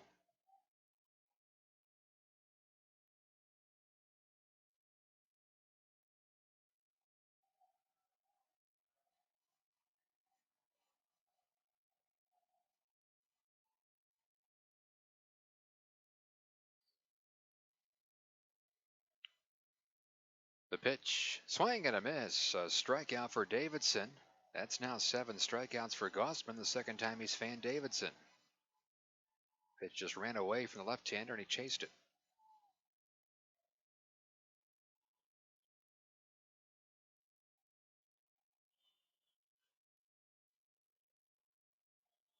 For Gossman, as you mentioned, 7 strikeouts, has hit double figures with strikeouts a couple times this season.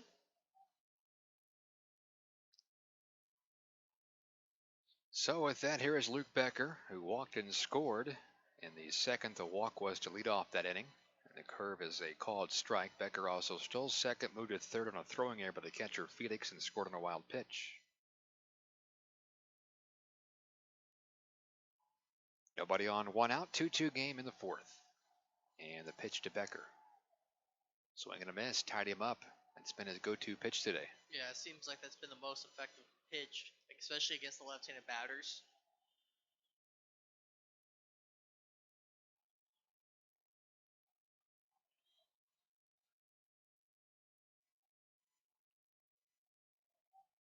Two-strike pitch setting up outside, and that is where it is. Wasted, 1-2.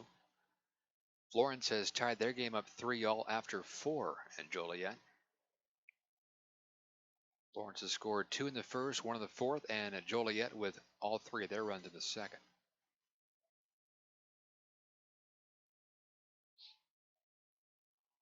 One-two pitch. Tapper foul first base side as Becker stays alive.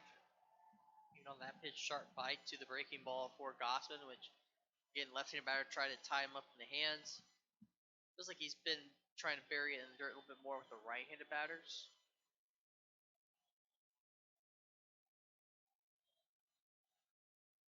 From the set position, Gossman pumps home a 1-2. Fastball is low and inside, so we're even now.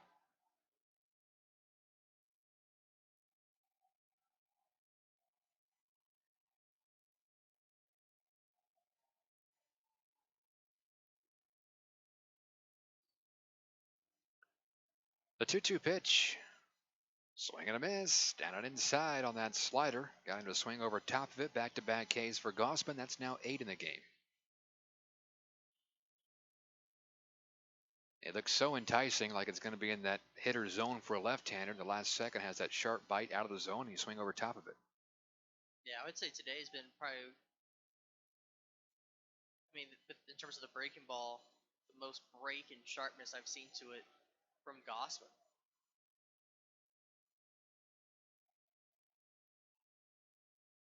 Or at least in his last handful of starts or so.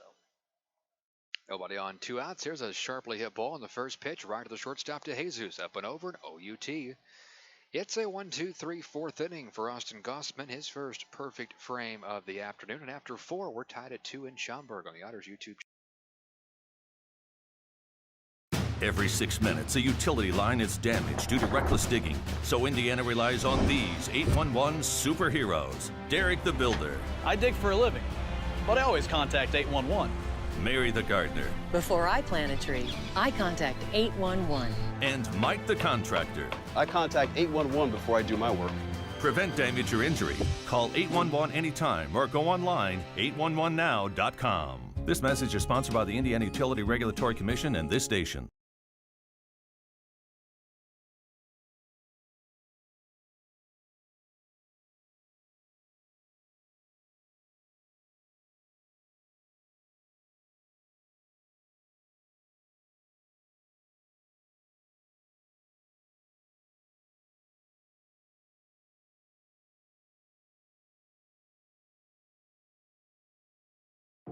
Come be a part of a nationally recognized program in criminal justice. The Criminal Justice Program at Oakland City University provides students with in-depth knowledge in the fields of law enforcement, forensics, corrections, and juvenile justice. Learn through hands-on experiences and train in areas of investigative forensics, criminology, and police administration. A career-focused major is in your reach and all in a Christian university setting that feels like home. Oakland City University.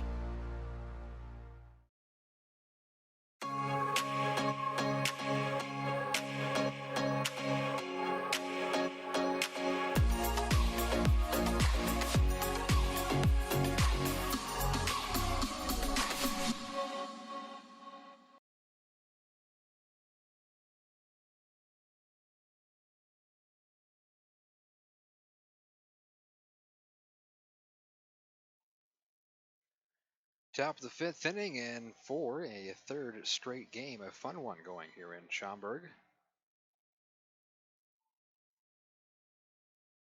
With Preston Linebach, I'm Jevin Redmond. I guess excluding game 1, which was a 9-1 win for the Otters, the weekend game today shows that, this is a playoff preview and these two teams rematch next week, perhaps. It should be a fun series. Mm-hmm. That would start on a week from tomorrow, the playoffs if Evansville is playing. Andrew Penner leads off the top of the 5th inning, and the pitch is skipped in the dirt. 1-1 is the count. Penner, the 9th place sitting left fielder, was hit by a pitch his first time up. That was back in the 2nd.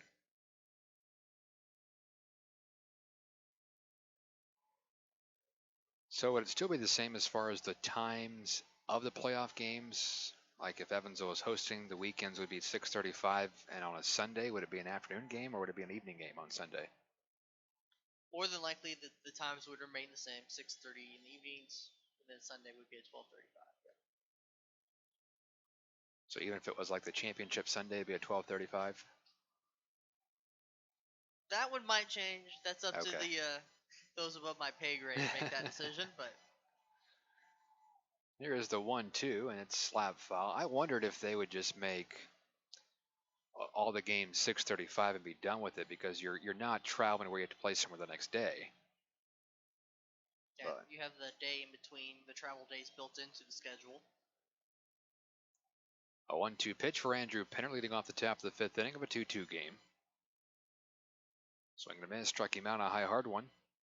I just will say that the playoff games will not be a 10 a.m. start. That's good to know.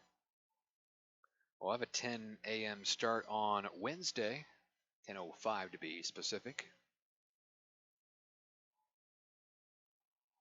Bring your coffee, caffeine, whatever you have to do to wake up. What is your ritual? What do you have to do to wake up? What is something you have to get going start of the day? Everybody has something. First pitch to Mattis is hit foul down the right field line. Strike one. Mattis 0 for 2. Usually for me, it's just a shower to get going. That's about it. I don't do coffee. I don't do caffeine. I don't do coffee. I can have a Dr. Pepper after 8 or 9 o'clock. I can't do super early, but a little caffeine. Get somewhat of a jolt. The 0-1 is off the end of the bat to Mattis. Squib foul up the first base line.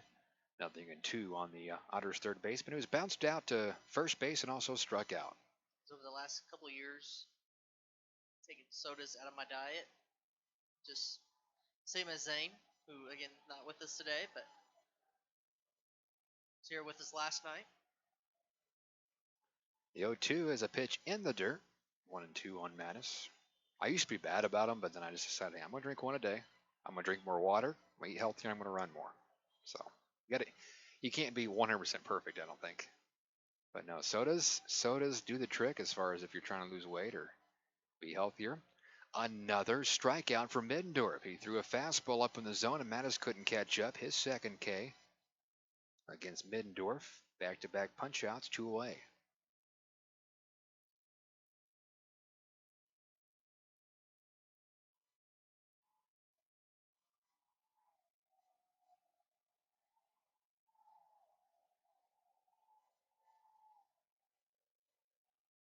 That is 8 strikeouts for this right-hander, and here is Josh Allen. Breaking ball right down central, 0-1. He's at 72 pitches, so Middendorf is probably good for another 2 innings if everything goes smoothly. Try to get him through the 7th. The 0-1 to Allen. Breaking ball high, and the count's even. Josh has struck out and flew out to right.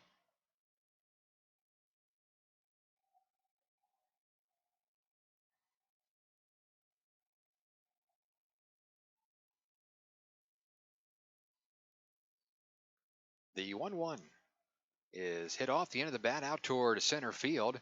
Rolling into the gap in left center. Allen might try for 2. He's around first, and he's hustling into second base with a 2-out double. Josh Allen has his first hit of the afternoon. He's 1 for 3. That's his 3rd double with Evansville.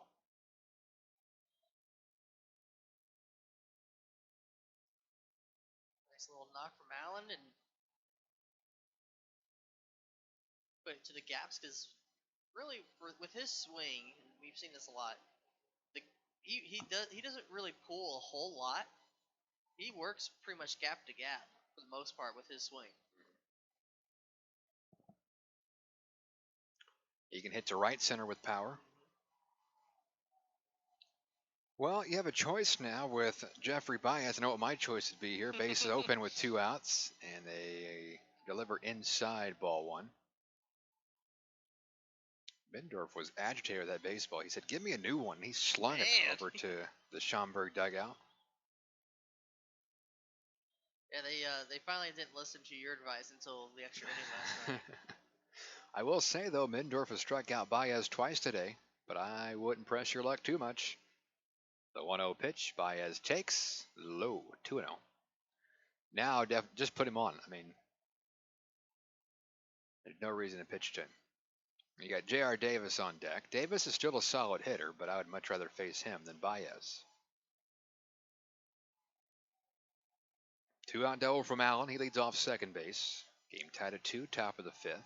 A mistake to Baez could leave a deeper bruise than a mistake to Davis. I feel Ooh, swing and a miss. Chased one, outer half the plate, 2-1. I will say, I mean, if you're going to pitch to him, that's where you want to go. That slider, that's not really a strike, outer half the plate, and if he swings at it, he swings at it. Especially when it's a fastball count and he's expecting probably just to get me over fastball to go, like you said, down away with the slider.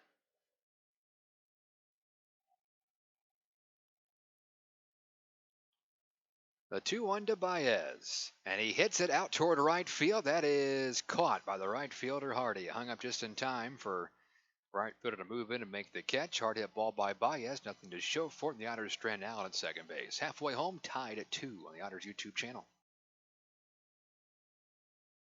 We love our kids and want them to be healthy. After all, a healthy child can make for a happy child. That's why Anthem Blue Cross and Blue Shield offers health insurance for children up to age 18 at low or no cost. From doctor visits to dental care, Anthem is here to put resources at your fingertips and simple solutions within your reach. And that is something to smile about. Call 1-800-403-0864 to enroll today.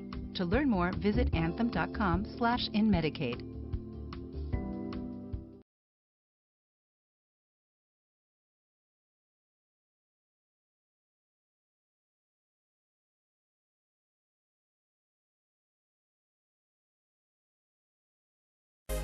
Getting ready and keeping fit for baseball season is hard work.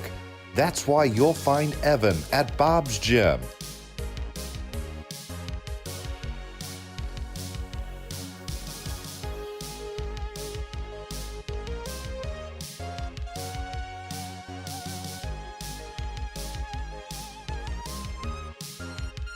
Getting fit, having fun, being an otter. Be like Evan. Try a free 3-day pass at Bob's.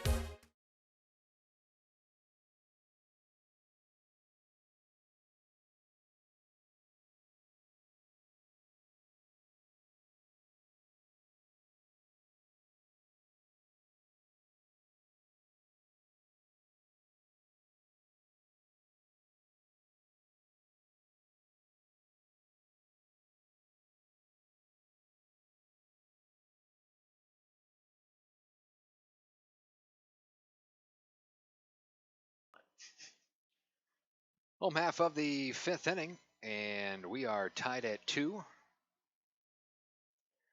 8-9-1 up here against Gossman. He struck out 2 more batters in a 1-2-3-4th inning. And the 0-1 pitch here to Botcher, who struck out back in a second. He pulls it to the right side. Diving play by Allen. Keeps it on the infield, but no play at first. And a leadoff infield single for Matt Botcher. That is their 3rd hit of the game. Kraft single. $100. Gossman so far, you get the 4+ innings, 3 hits, 2 runs, 1 earned, 2 walks, 8 strikeouts for him. So each pitcher has struck out 8 hitters today. Just you think of not really actually a single of cheese. It takes me of getting a box of Kraft mac and cheese. Got some cheese slices over there. I don't know if they're Kraft or not. I think they are. There's not too many brands really to choose from. We got Kraft, Sargento. Many. No balls and a strike on Nick Odo. He's one of the 8 strikeouts from Gossman. Back in the 2nd inning, it ended that frame pickoff attempt, and Botcher is back in safely over at first base after his leadoff infield single. Scraping off of first base is Botcher. They have been running quite a bit today, and the 0-1 is a curveball low. And we're even on Nick Odo.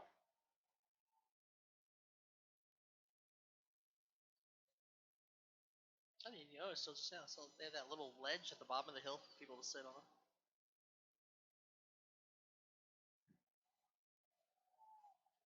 The 1-1 is a ground ball foul, first base side, 1-2 on Nick Odo. Back to the top of the order after he hits with Alec Craig.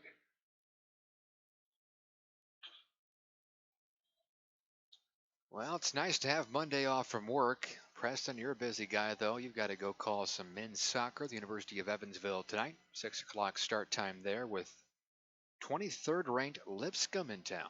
Should be a fun night out at the stadium on campus.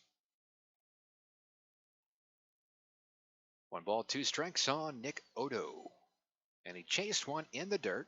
The runner breaks towards second. The throw is not in time, so Botcher is safe at second.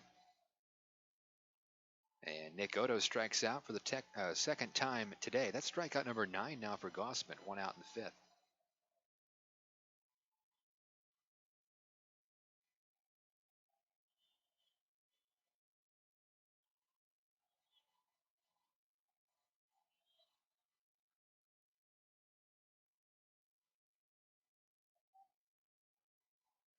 It's an RBI chance now for Alec Craig, who has 2 doubles in this game. He's 2 for 2 with the run scored. Also a stolen base, and he's trying to bunt his way on here.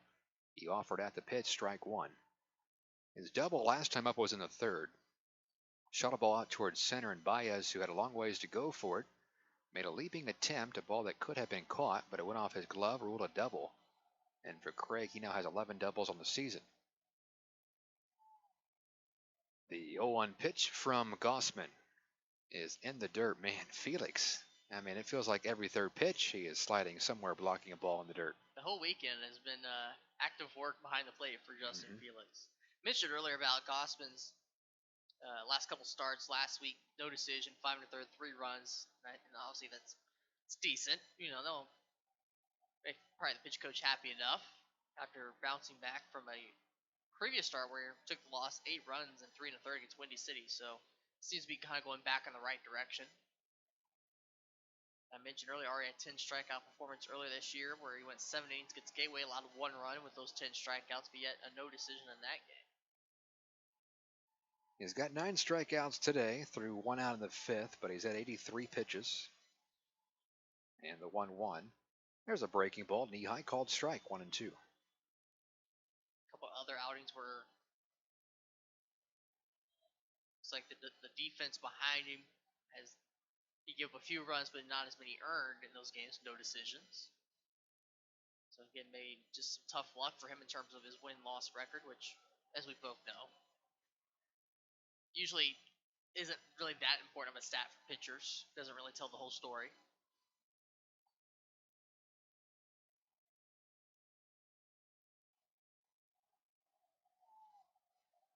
Two balls and 2 strikes on Craig. Clint Hardy on deck.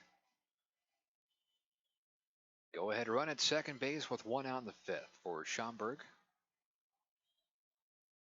Didn't chase that pitch in the dirt, 3-2. Schaumburg starting to lay off more of those pitches. Getting a better read on the delivery from Gossman.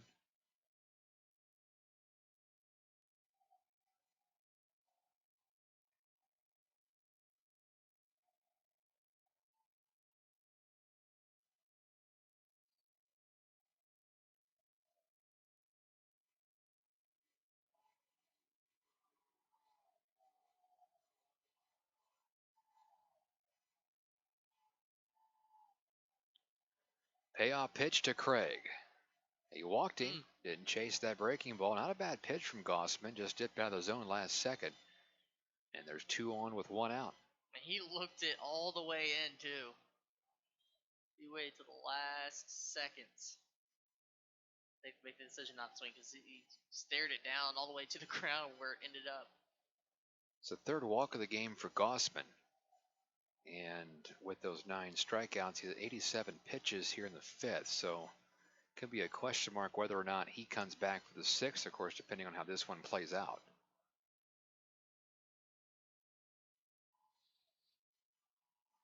"4-4 between Florence and Joliet after 5. Otters start to play, a game and a half up on Florence for a playoff spot. 2 on, 1 out, and the pitch to Hardy. Check swing, he went too far around. Strike 1. Hardy today has walked. He's also bounced out to short. Started play batting 250-40, has 42 RBIs. This is the meaty part of the Schaumburg lineup, especially the next two guys with Dawson and Neoporti. So a ground ball double play would be wonderful here. Have those guys lead off the sixth. Ground ball, there it is, right to short. Out at second. The turn. It's oh, they called him safe. Looked like he was maybe out by a half a step. Hitter's choice, 6-4. Good quick turn up the middle by Allen on that relay throw. So it's first and third with 2 outs, and Dawson will bat. Yeah, it looked like it was just in time. But like you mentioned, Allen, with the quick turn, he's always had the quick feet around second base, been able to quickly get the ball, turn his body, make a quick throw.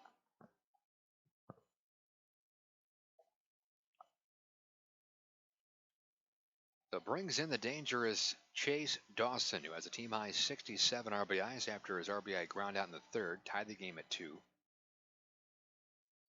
Botcher's at third base, Hardy at first, righty on lefty.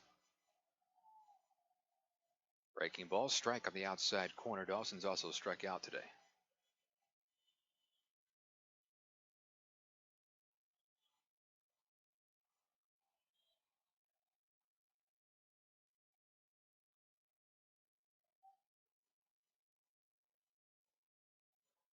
The 1-strike pitch in the dirt. Nearly went through the legs of Felix, but he smothered the breaking ball. Count is even. Felix has to be a brick wall here. 1 run has scored already today on a wild pitch. That was the first Schaumburg run of the second.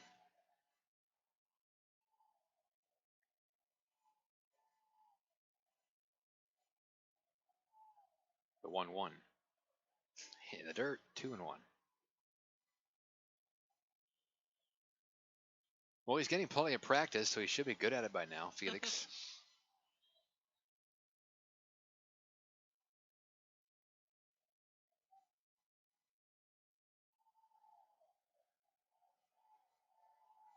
Pitch number 94 of the game upcoming from Gossman to Dawson, with first and third, 2 outs of a 2-2 game in the 5th. Fouled back to the screen, big rip by Dawson, had a home run cut.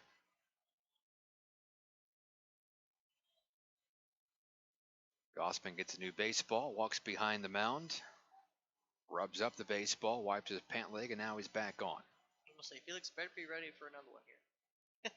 I'm not even saying the batters be ready. Felix should be ready. The 2-2 pitch. Breaking ball is chopped to the right side. Josh Allen gets a belt high hop and throws out Dawson. So Gossman dances around trouble in the 5th, stranding 2 boomers. After 5, we're tied at 2 on the Otters YouTube channel. We love our kids and want them to be healthy. After all, a healthy child can make for a happy child. That's why Anthem Blue Cross and Blue Shield offers health insurance for children up to age 18 at low or no cost. From doctor visits to dental care, Anthem is here to put resources at your fingertips and simple solutions within your reach. And that is something to smile about. Call 1-800-403-0864 to enroll today. To learn more, visit anthem.com/inmedicaid.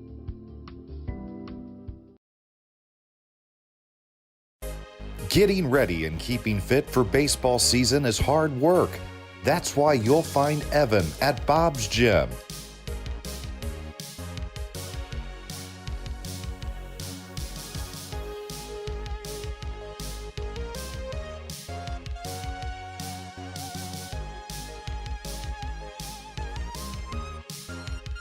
Getting fit, having fun, being an otter. Be like Evan. Try a free 3-day pass at Bob's.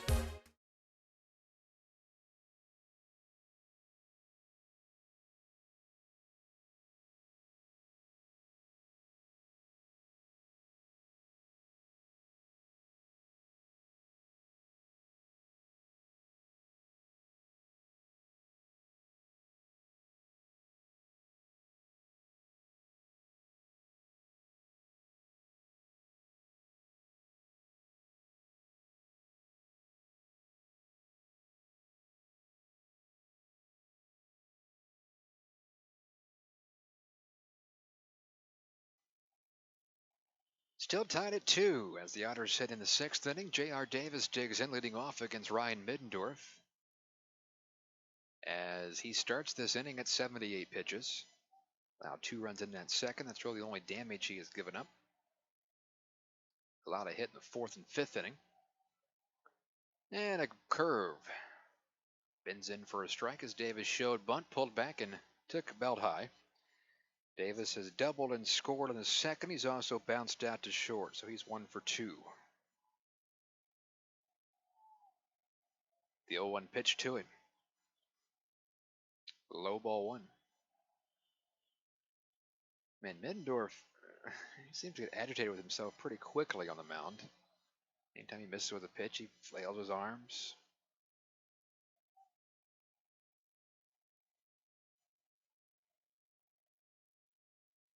I wouldn't say it's to the levels of John Lackey quite yet, but No. The 1-1 is a high fly ball into left, just got under it. Botcher in his tracks makes the catch, and Davis is 1 for 3.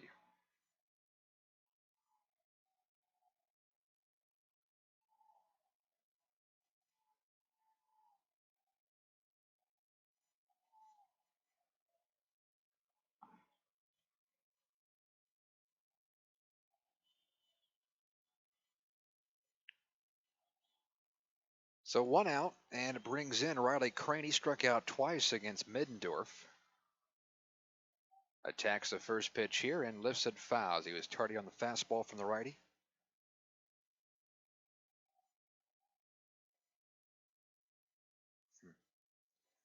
So this game, of course, is a big one. So is the Florence game. Both are in the 6th inning and both are tied. Makes for some fun scoreboard watching. A swing and a miss on a fastball down and inside to Crane, 0-2. The Florence and Joliet game is 4-4 top of the 6th. However, Florence has 1st and 3rd with 1 out.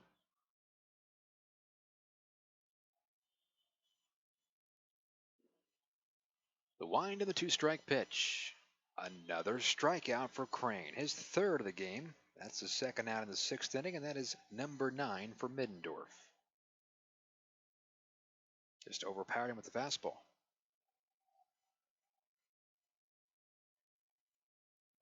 both pitchers for both teams, Gossman and Mindor, just good strikeout pitches today.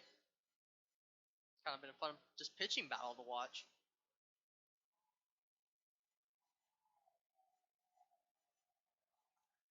Two outs, nobody on. Here is Elijah McNamee, who has an RBI double this afternoon. He's also flew out to right, 1 for 2 in the game. Attacks the first pitch and chops it foul. Notice the Otters have been a bit more aggressive here in the last few innings, trying to get Middendorf early in the count, that first or second pitch. I mean, he's obviously, as you mentioned, showing his frustration. Maybe the Otters take a note of that. They can see if they can increase his frustration. Also, deeper into the pitch total, may running low on fatigue and the stamina bar a little bit. So, as his pitches may start to get to the point where they don't have as much on them.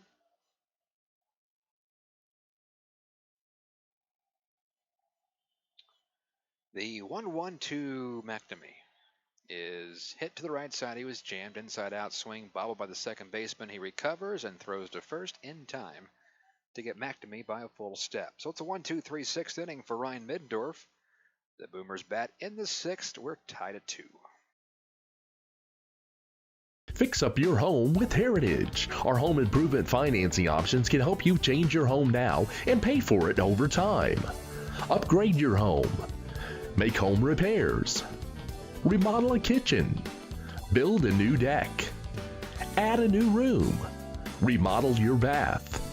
Update appliances. Whether it's a small weekend project or a large renovation, Heritage Federal Credit Union can help you finance your improvements today. Fix up your home with Heritage.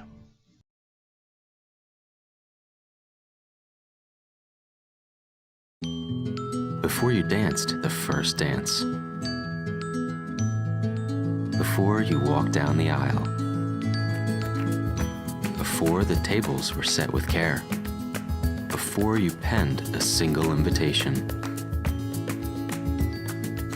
Before the day that went beyond your wildest expectations. There was the little green box from Brinker's Jewelers for befores and happily ever afters.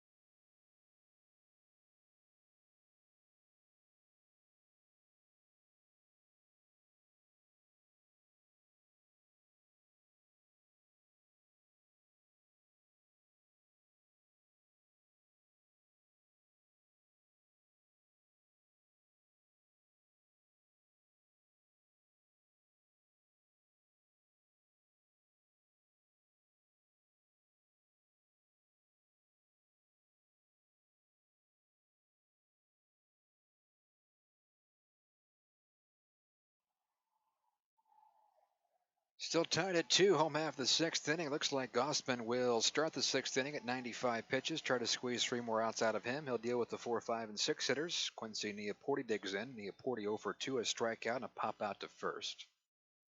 Righty on righty.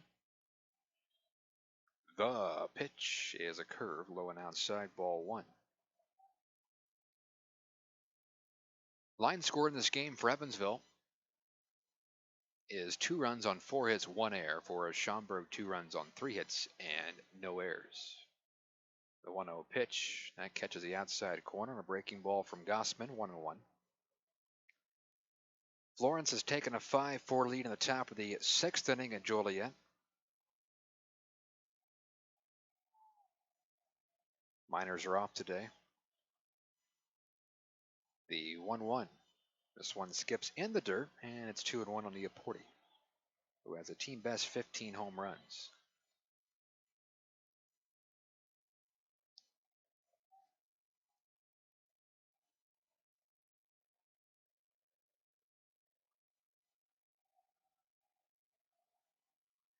On 2-1, a fastball is hit pretty well out toward right center field. Long run for the center fielder Baez. He won't get there in time as it one hops off the wall. And sliding in with a leadoff double is Quincy Neaporte, his 19th double of the season. And they have the go-ahead run on base with nobody out in the 6th. Mentioned the last half inning, would Gossman make it out to the 6th inning? Pitch count in the 90s. So I think, yeah, enough room in there to work with for at least a 6th inning to work. But now I think the wheels start turning with that leadoff double. It's the 3rd double of the game from Schaumburg, so they have made use of their hits. 3 of their 4 base knocks have been doubles. And in stands Braxton Davidson, who struck out twice against Gossman. This next pitch will be number 100 from Austin. The pitch outside. Davidson started play at .359, 7 home runs and 24 RBIs.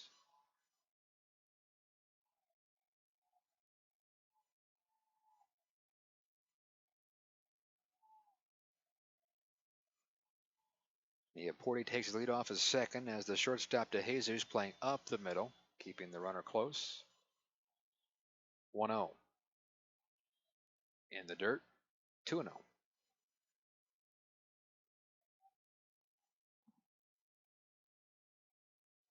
Didn't see if anybody was warming up before this inning for Evansville, but I'd have to imagine that there is someone up. If another Schaumburg base runner gets on, it might be it for Gossman.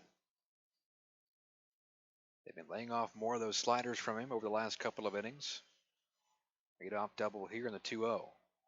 Called strike, knee high, 2-1. Would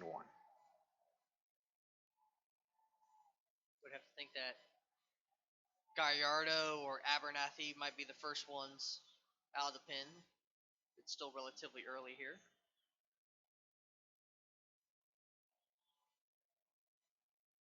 Gossman sets himself, peeks towards second. The 2-1 is a fly ball down the left field line. Moving over is Penner near that sidewall. And oh, what a sliding grab by a youngster on the hillside. What a catch. I love it. That was awesome. That was incredible. Like, that's good no matter what the age. Had the good, I mean, the technique was down too. Mm-hmm. Let alone let it be on a hill. Going downhill, yeah. Some of the Otters bullpen gave him an ovation. Count is 2-1 on Davidson. And Mr. Gossman spins around, no throw. Just keeping an eye on it. Nia Porty out at second. He's been getting a pretty good lead after Gossman delivers home. And it looked like there was somebody warming up for the Otters when we saw that amazing sliding grab. Looked like Joe Riley, in fact, number 19. 2-1 pitch is inside, and jumping out of the way was Davidson. Nearly clipped him across the shoe top. Like a broken record, another good block by Felix, 3-1. Looks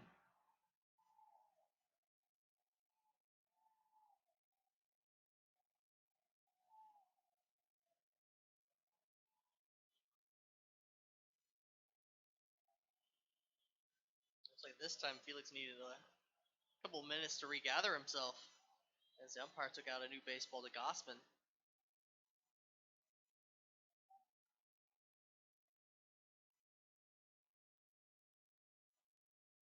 Luke Becker is on deck.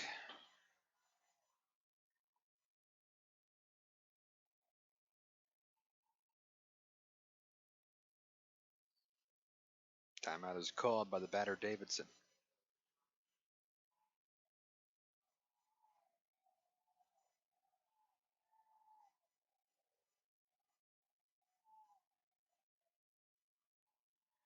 The pitch. Swinging a foul tip. The catcher hangs on, and that is strike three. So they had 3-1 on the scoreboard, but the count was actually 3-2. Davidson strikes out for the third time today. And we've had that happen multiple times in this game. A guy at second, nobody out, and not able to get him to third base.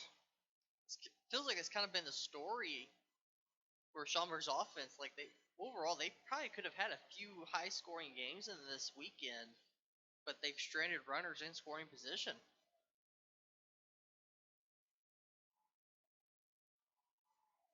So now 1 out. The batter is Luke Becker. Breaking ball right down the middle. Strike one.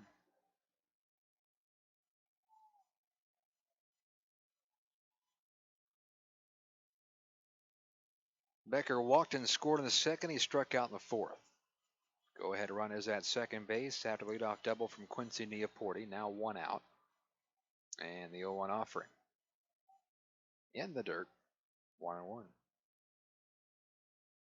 What would you say of the 106 pitches that Gossman has thrown? How many have been in the dirt that Felix has had to block? 15%? Oh, I was going to say at least a third. At least a third? Because, I mean, as many times as he's thrown the breaking ball. Yeah. At least 20 of the pitches. Yeah. And probably more, you're right. The 1-1. It's outside 2-1. Again, Neaporti getting pretty aggressive with his secondary lead out at second. The last time Schaumburg was unable to get the guy from second to third, with nobody out, they ended up swiping third. So we'll see if they maybe try to steal here. I mean, it just feels like it's been really breaking ball heavy from Gossman today.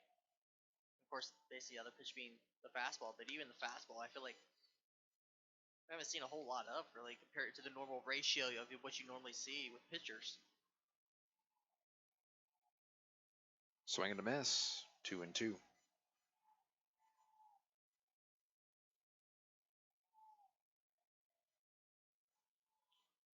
Evansville has activity in their bullpen. Nobody in the Schaumburg pen, so their starter will be back out for the seventh. He's been cruising late, Ryan Middendorf. Of course, even though each individual team kind of keeps track and calculates the pitches and the types of pitches. It'd be nice if we could have had the statistical database to show us the pitch arsenal and the percentage of those pitches being used of which type.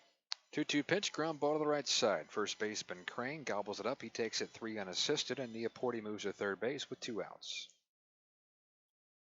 It's always fascinating for me when they bring that up in a MLB broadcast. Here's what the guy throws, and here's the percentage of time that he uses this pitch.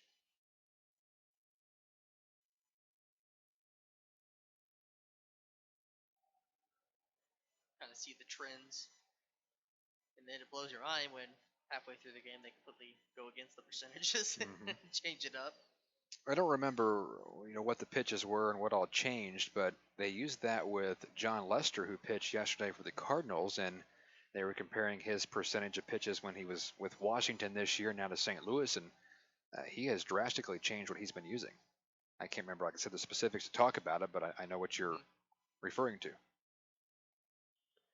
Angelo Gumbs is the batter. He's 0 for 2, a strikeout and a ground out. Runner at third base with 2 outs and a bouncing ball. Left side, it squeaks through for a base hit. Past the diving third baseman Mattis and into left field, a big 2-out RBI single for Angelo Gumbs.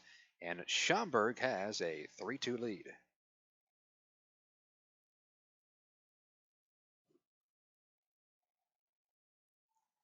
Scores Neaporte from third in for Gumbs, RBI number 41 of the season. Inning continues for Matt Botcher, the left fielder. He's 1 for 2 infield singles last time up, and the catcher Felix heads out to have a word with Gossman. This might be it for the right-hander. Max Peterson with the strut to the mound. There's the hand clap. Take the baseball. Well, it was a rocky start in the first inning for Gossman, and then he got it together and pitched fairly well, giving Evansville a chance to win the game in later innings. But he leaves. It's a 3-2 Schaumburg lead with 2 outs in the 6th inning. And runner at first base. This is the Otters YouTube channel.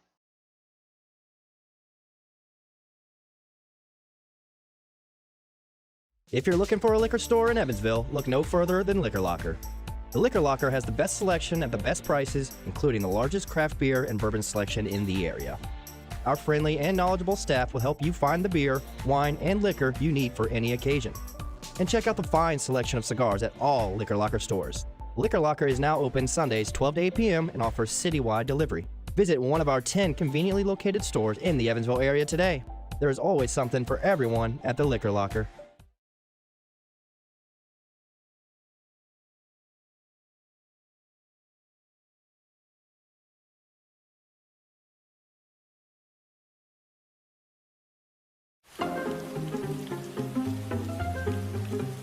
Cheer up, Evan. This rain will be out soon. You should download the 14 First Alert app and see for yourself. You can see what's coming up to 7 days in advance, or you can break it down hour by hour. Check out live radar so you can see what's happening in real time. And you can watch 14 News live directly from the app. See, there's nothing to worry about. Stay in the game with the 14 First Alert app.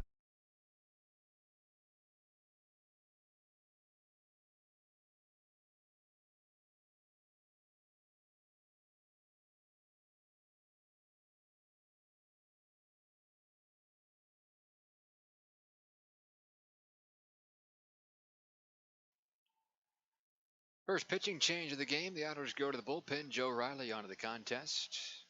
4.69 ERA on the season. Only worked 7 2/3 innings with 9 strikeouts. Gossman's day is over. He goes 5 2/3, allows 3 runs. He is responsible for Angelo Gumbs at first base after his RBI single to left with 2 outs. Scored Neaporte, giving the Boomers a 3-2 lead. First man Riley faces is Matt Botcher, who is 1 for 2 tonight. Righty on lefty. And a fastball is hit foul third base side. 0-1. I'm sure the Otters bullpen coach, Tyler Vale, made sure he got a good warm-up in, as most know Tyler Vale's season dealing with an injury that probably will have to be taken care of in the offseason, so get his leadership in the bullpen and working with the pitching staff.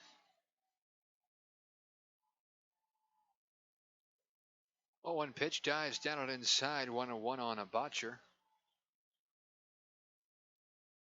Uh-oh, we got the spinning wheel of death on our stream. It's the first time we've gotten that here this weekend with the Otters playing in Schaumburg, so we'll have to go to live stats for a second as engineer Preston Leinenbach does the refresh. The count is 1-2 on Matt Botcher. Facing Joe Riley. Runner at first base and a run home. 3-2 Schaumburg. They've now hit Evansville 5-4.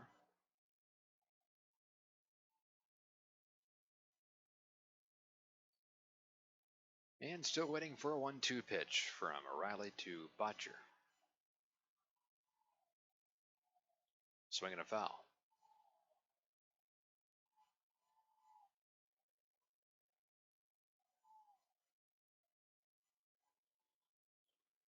When Evansville bats in the 7th, they'll have the latter 3 due up to Jesus, Felix, and Penner.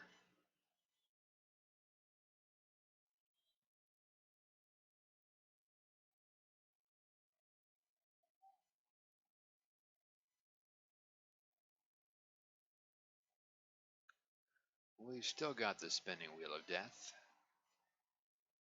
watching live stats, and so far just has Riley with 4 pitches and a 1-2 count. So we've had a foul ball waiting for pitch number 5 to Botcher. Next one misses, and the count's even 2-2.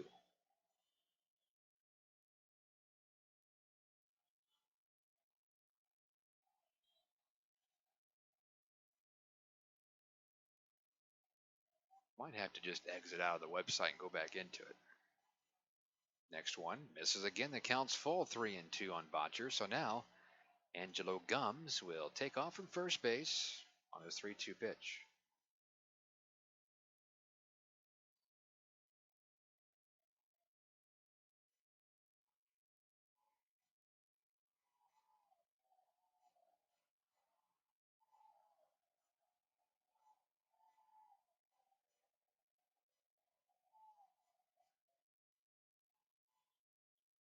And the 3-2 offering is headed home.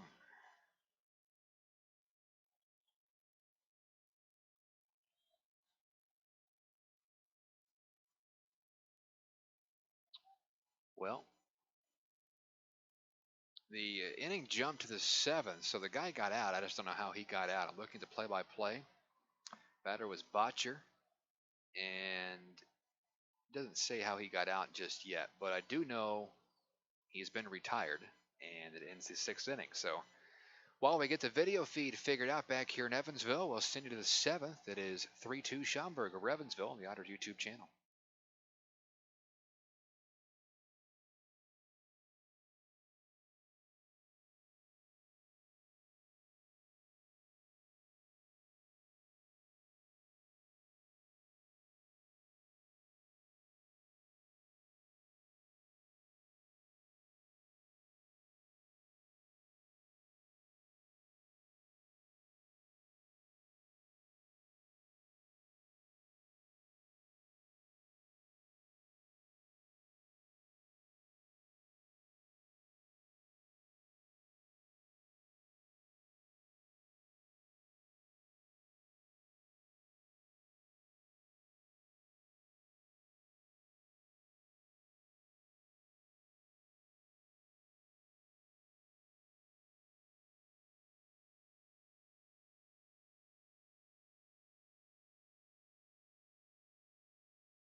Top of the 7th inning, Schaumburg now has a 3-2 lead as they score a single tally in the 6th. By the way, we got confirmation that Matt Botcher struck out, ending the 6th inning, leaving Gums at first base. So Riley comes in and gets the first man he faces. It'll be the latter 3 due up in the top of the 7th for Evansville.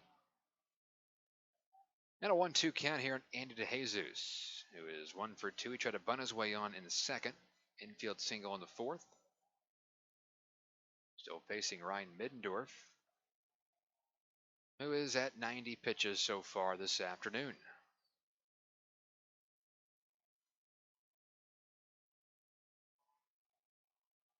Preston is still trying to get our live video back as the 1-2 pitch to DeJesus is a high fly ball in the air to center. Dawson is camped under it, and he makes the catch for out number 1. DeJesus now 1 for 3. That is the first out of the 7th. Top of the 7th at Joliet, and Florence leads Joliet 5-4. Florence batting top of the 7th. They've got a guy at second base with 1 out. Well, I think we have it figured out now. Good work, Preston. Cross fingers. Yeah, fingers crossed. Somewhere the gremlins got in. Laptop is kind of ancient over there. So here's Justin Felix, who has bounced into a fielder's choice. He's also walked in the game.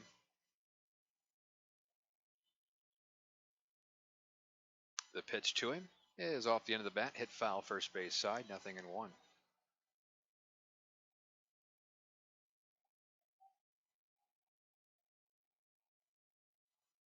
Well, if Middendorf has a quick 7th, he might be back out there for the 8th. He's still under 100 pitches. We've seen guys go, 110, closer to 120 in this series, pitch count wise. He's allowed just 2 hits since that 2-run second. 0-1 to Felix on the corner, breaking pitch. 2 strikes on Justin.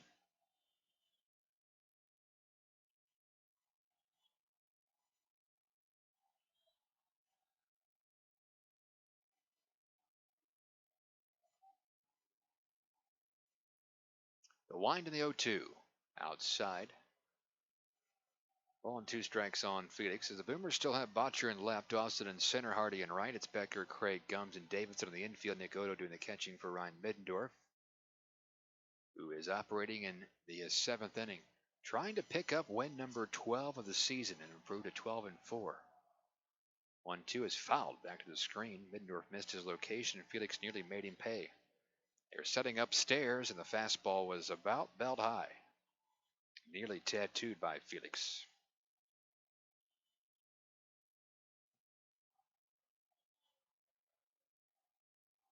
Final remote broadcast of the regular season. We'll wrap up with 6 at Bosse Field starting tomorrow night. And the 1-2 to Felix. Breaking ball and a foul ball.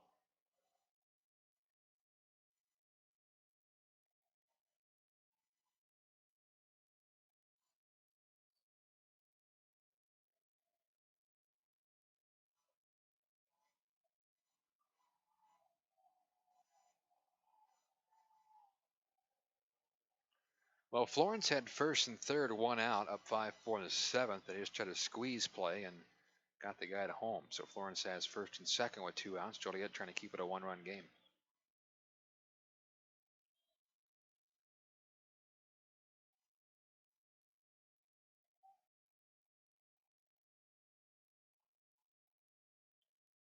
Nobody on, 1 out here in the top of the 7th. Evansville trailing 3-2. The 1-2 to Felix. Right down the middle. He can't pull the trigger, and he strikes out. That is strikeout number 10 for Middendorf. 2 quick outs in the 7th. And clearly just something where Felix was looking for something else there. Because it started in the strike zone and it finished in the strike zone. Are you seeing Take Me Out to the Ball Game in the 7th? Or are we just going to go to commercial break? Nope. Zane's not here. Nobody wants to hear me sing. So. You know what we should have done last time is recorded Zane and played it back. I do have a recording of him singing somewhere. I don't know if it's on my computer or if it's actually on the computers at the ballpark. That's okay. We can take one day of not hearing him sing. We'll hear him plenty the next 6 days. I have it ready just in case, when he's on assignment, we need to fill in. The 0-1 pitch is a called strike on the corner, 0-2 on Andrew Penner, who has struck out and he's been hit by a pitch. So perhaps this Saturday might be one of those days where the recording gets played. Is that the only day he's not going to be there this week? Yes. Yeah, Friday. Friday he'll be there, but we'll be shorthanded with our scoreboard operator Brandon. Swing and a miss. Penner strikes out on 3 pitches, and it's a 1-2-3 7th for Middendorf. He has now fanned 11 Otters hitters, and it's time to stretch in Schaumburg. Boomers in front 3-2 on the Otters YouTube channel. Welcome to a place that feels like home. A place that cares about all of you. Built to help you grow in more ways than you could possibly imagine. To make new friends, travel new paths, soar to new heights, and deepen your spiritual experience. Welcome to Oakland City University.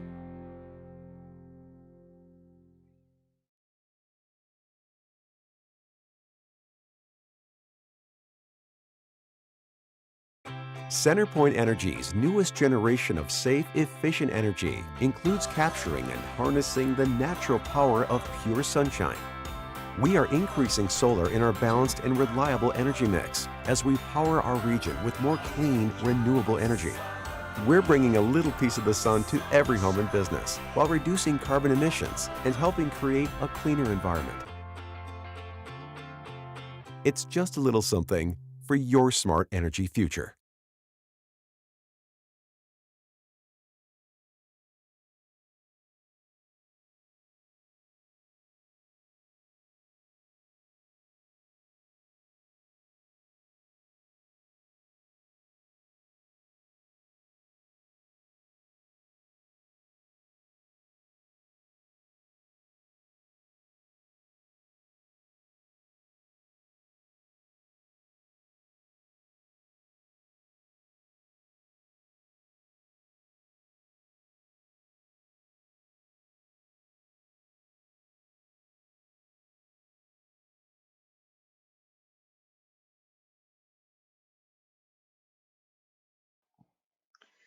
Schaumburg bats in the 7th inning. They're trying to tack on to a 3-2 lead, and Nick Odo digs in, left-handed hitter against Joe Riley. And the first pitch is on the inside corner, a called strike. 0-1. Craig and Hardy to follow. Riley came on and got the last out of the 6th inning, striking out Botcher. So we'll go through the final line of Gossman here. The 0-1 pitch. Inside, nearly hit him. So Gossman at the moment is in line for the loss. He can't be the winner. 5 2/3, 3 runs, 2 earned on 5 hits, 3 walks, and 10 strikeouts. We've had 22 strikeouts combined today. The 1-1 is ripped deep down the right field line. This is down and off the wall in the corner. McNamee over to field it. And just casually trotting into second base is Nick Odo. Doesn't have great speed anyways. It's a leadoff double. I was somewhat expecting a guy to be maybe running hard to second, rounding the bag, but no, he was just out for the Sunday stroll. Not trying to push himself too hard there with that run. That's back-to-back innings now with a leadoff double, and Schaumburg has had the leadoff guy on. Get this, 1, 2, 3, 4, 5, now 6 of the 7 innings. And this is the 3rd time they've had a leadoff double.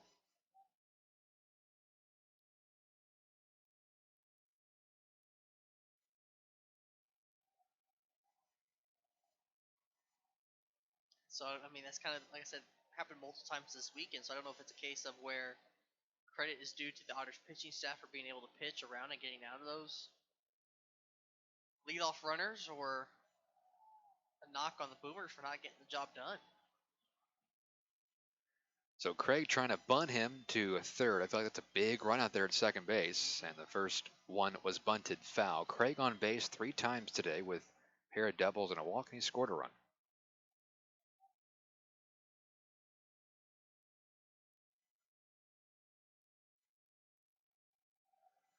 The right-hander Riley glares in. He comes set from the belt. Shows bunt, pulls back, and takes high. Ball 1.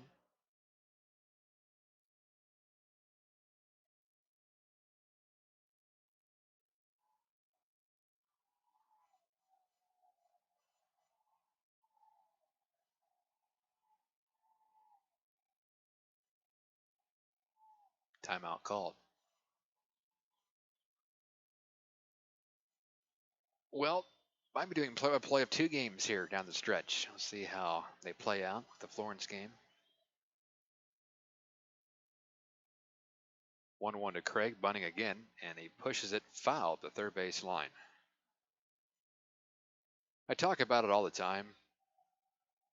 feel like every time someone bunts, I'm just amazed at how terrible players are at bunting. Granted, I didn't have to do it at a professional level, but bunting was really not that hard. No, because they try to push it and jab at it. As Bill always notes that, don't do that. Just let the ball come to you. And well, they try to be too perfect, or like you said, maybe they try to get out of the box before they actually lay the bunt down. They're trying to beat it out. No, just get it down. You can stand in the box. It doesn't matter. Just trying to get that run to the third. The 1-2 is a fly ball hit in the air, deep right center. Baez makes the catch, and the runner from second does not even try to tag because the speed of Nick Odo, and there's one out.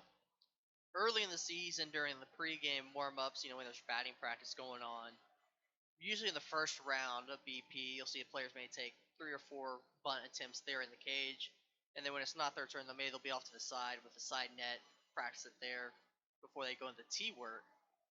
But as the season goes on, overall, there's not much BP, as you don't want to wear guys down, especially during the warmer temperature days like we had last week. You don't want guys out there in the middle of the afternoon sun baking and wearing out before a game. So it becomes less, habitual as the season goes on. Runner in second base, one out. Pitch inside to Hardy. I can tell you one guy who knows how to bunt still. And Ryan Brown made sure I was aware of this after, watching BP on the road during his travels. Boots Day still knows how to lay down bunt.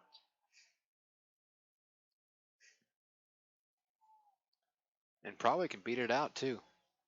Here's a pitch, strike on the corner, 1-1 on Clint Hardy, who's over 2 with a walk.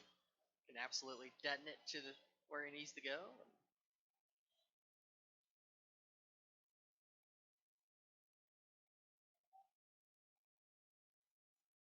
So 1 ball, 1 strike on Clint Hardy. He has 42 RBIs on the season. The 1-1 offering to him is smacked foul behind home plate, 1-2. Worth noting, Preston, we talked about how many leadoff guys have been on today for Schaumburg. 3 different times a leadoff double, and every time the next guy cannot get him to third base.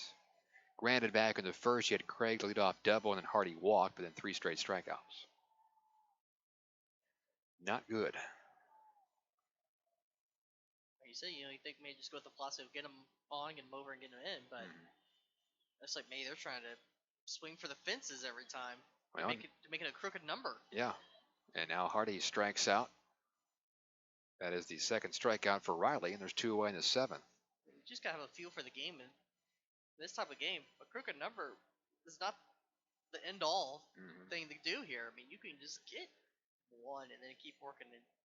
That's right. And the first few innings, I understand, okay, maybe trying to put up a crooked number and create some separation. Right. But you get, I'd say, even past the 5th inning, and you've got a 1-run lead, a 2-run lead, first and second, or guy at second, bunt them over. You just need to score 1 run that inning to get more separation. You're not looking for a 3-run inning.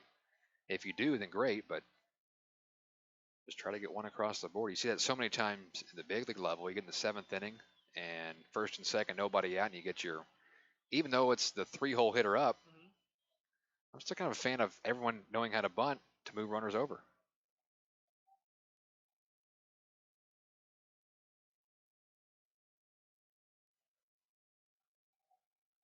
Maybe it's just the pitchers in the National League that know how to bunt these days. I don't know.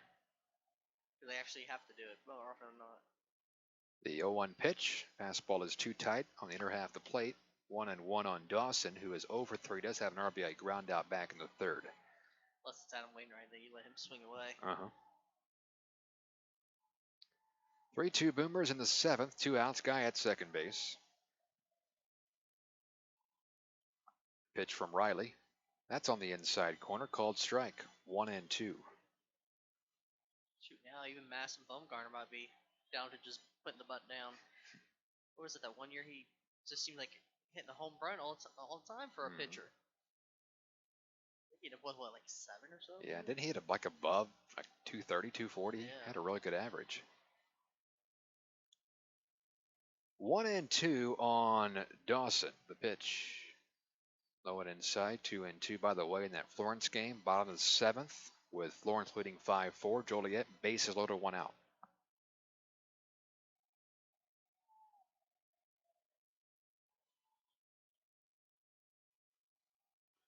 Evansville trying to take care of business themselves, though, here in the finale at Schaumburg and wrap up a 10-game road trip. So far, 6-3 through their first 9 games. The 2-2 pitch to Dawson. A little bit outside, maybe a tick low. The count is run full to 3-2.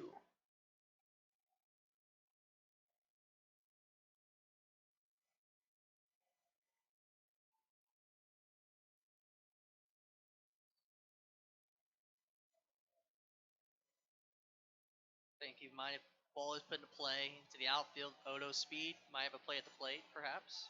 Here's a foul ball.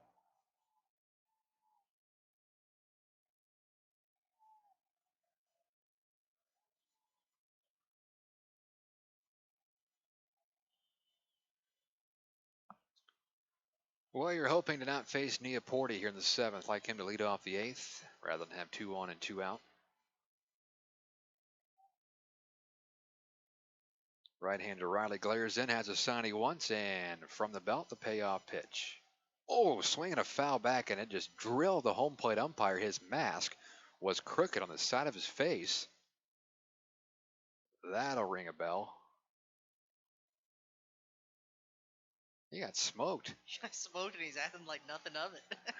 He's ready to get back in there.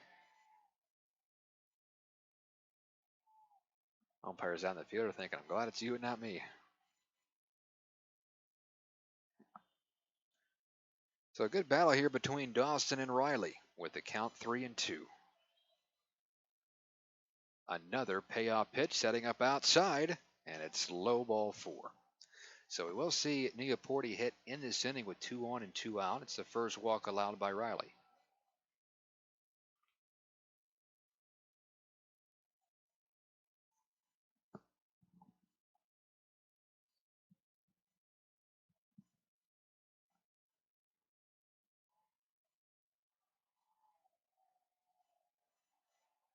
Maxwell is batting for Joliet in the game. Bases loaded, 1 out. Florence leading 5-4 in the 7th, a 3-1 count. So that game could possibly be tied here in just a second.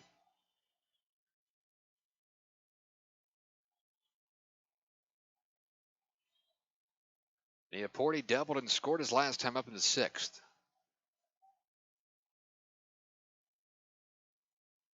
Ball 1 low on a fastball. It gets away from the catcher and to the backstop. I think that was a pass ball. And Odo scampers to 3rd. Dawson moves up to 2nd.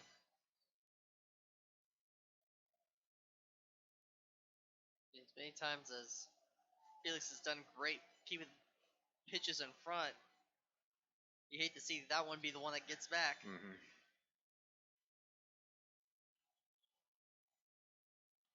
So now a base hit would score 2. Big slugger Neaporte.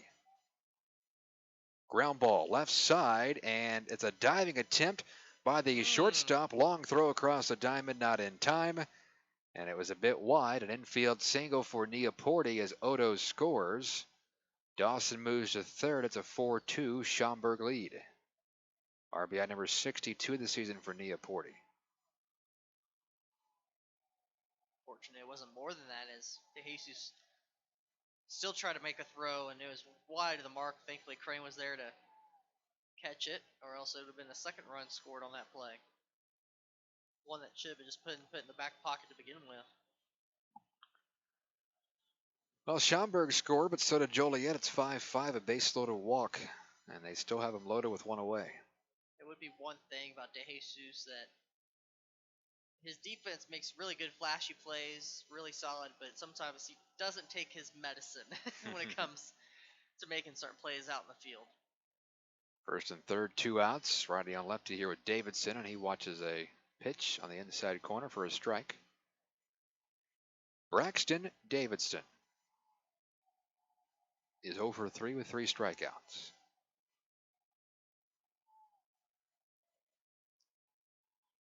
So if you're optimistic, you'd say he's due from a Schaumburg side. The 0-1 is inside, backs him off the plate, and the count's even. Otters will have the top of the order up in the 8th. Mattis, Allen, and Baez. Those guys are a combined 1 for 9.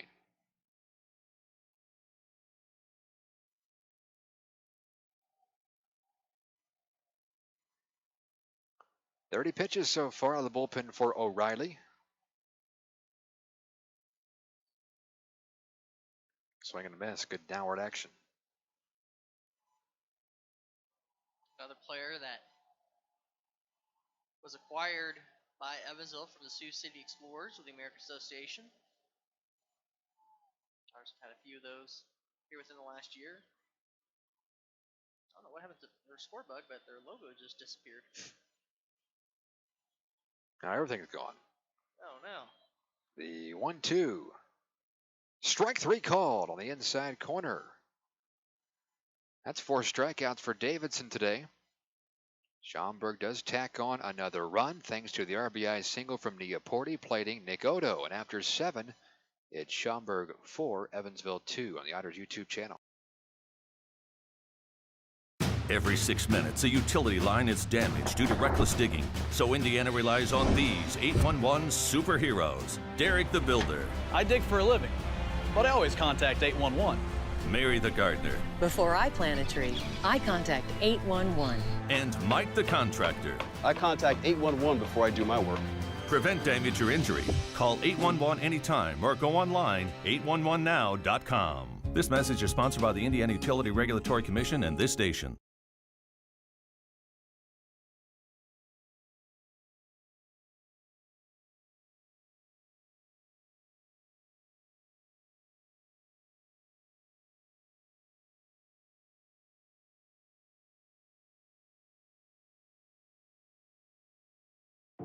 Come be a part of a nationally recognized program in criminal justice.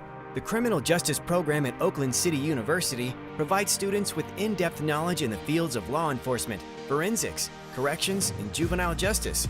Learn through hands-on experiences and train in areas of investigative forensics, criminology, and police administration. A career-focused major is in your reach and all in a Christian university setting that feels like home. Oakland City University.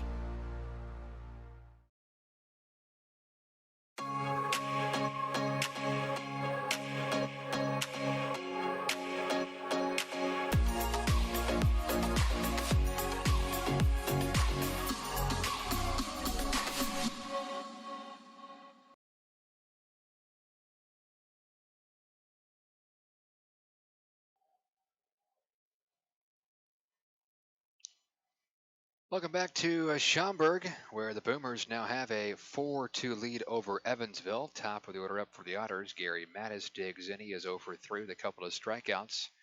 And Middendorf still in the game, trying to get through the 8th inning.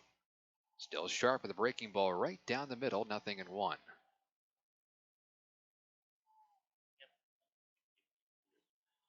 like this is going to be the inning for the Otters. Are they top of the order? That was pitch number 101 from the righty. Counts even, 1-1 on Mattis. Definitely want to get at least one of those runs back. Yeah, that RBI single from Neaporte with 2 outs last half inning was a big base knock, giving him 2 runs of insurance. Ground ball is rolled to the left side, past the diving third baseman Becker into left field. So a good start in the 8th inning, leadoff single for Mattis. Now, how tempting is it with Madison? You know, you need his run on base to take a risk and let him get in the scoring position with his speed. Yeah, it is tempting. I mean, the smart thing to do is obviously no, don't try it. You need his run on base, but he's so quick.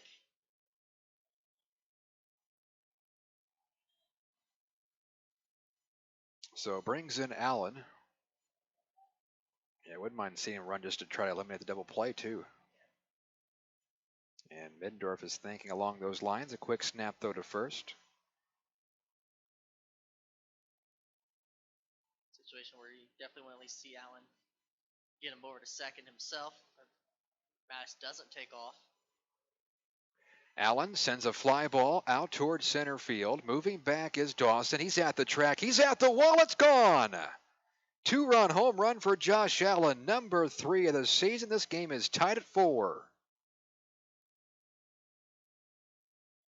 Forget running, just hit a home run. Didn't see that coming. Should have. It's Josh Allen. A 2-run shot from Josh Allen, his 10th RBI, now in 13 games with Evansville. a double, and a home run, and we are tied at 4. That ball just kept carrying because the center fielder, you thought he's going to have to play it at the track or at the wall, but it just kept going. And even Middendorf didn't really have much of a reaction to it. Like, he thought it might stay in the park. So brings in Baez. Back to back, you say, huh? The pitch. Baez takes inside, and he's hit by this pitch on the left shoulder, and the go-ahead run is on base for Evansville. They're just going to hit him instead of giving him anything to hit. Well, I wonder how much longer Middendorf will be pitching. That might be it for him. If they had some activity up in their pen.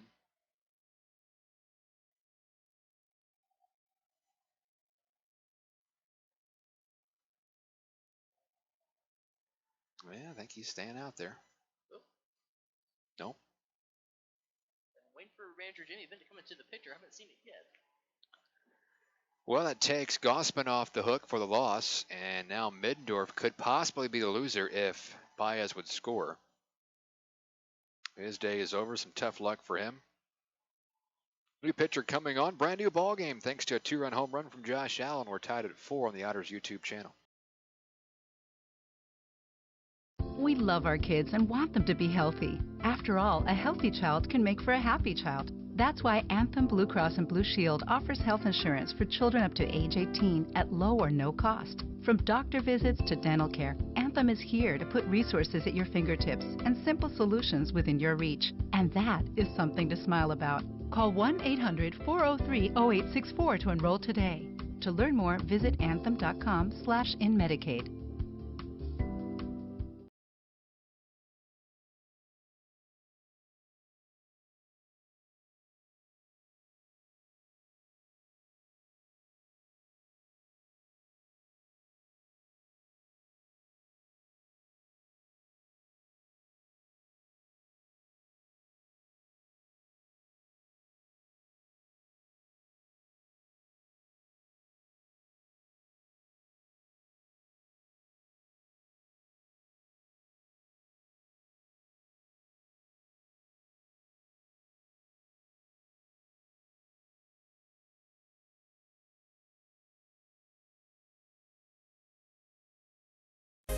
Getting ready and keeping fit for baseball season is hard work.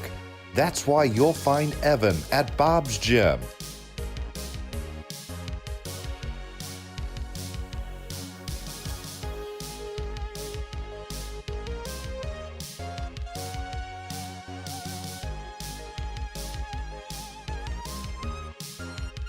Getting fit, having fun, being an Otter. Be like Evan. Try a free 3-day pass at Bob's.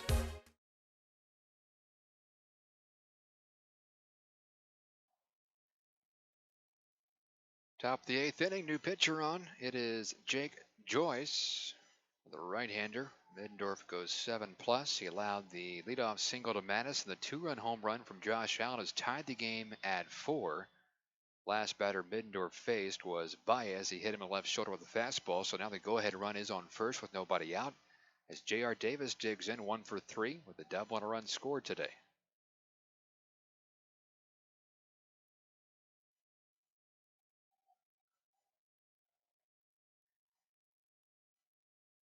See if the Otters want to try to run here with Baez. Good speed on at first base. From the belt, the pitch. There he goes. It's a called strike. The throw to second is not in time. And a stolen base for Baez. The go-ahead run is in scoring position.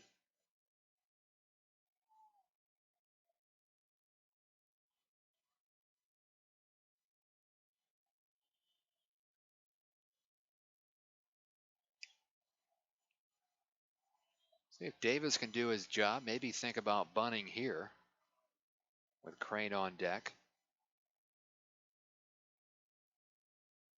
Joyce, the reliever, has a 4.42 ERA over 36 2/3 innings pitched. He has struck out 52 batters. And the first offering to Davis, nope, spin around from Joyce, checking on Baez out at second.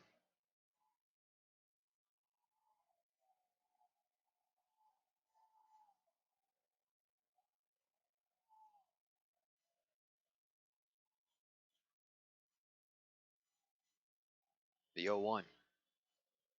Not bunting, and a breaking ball is outside. 1-1 on Davis, who has 48 RBIs on the year.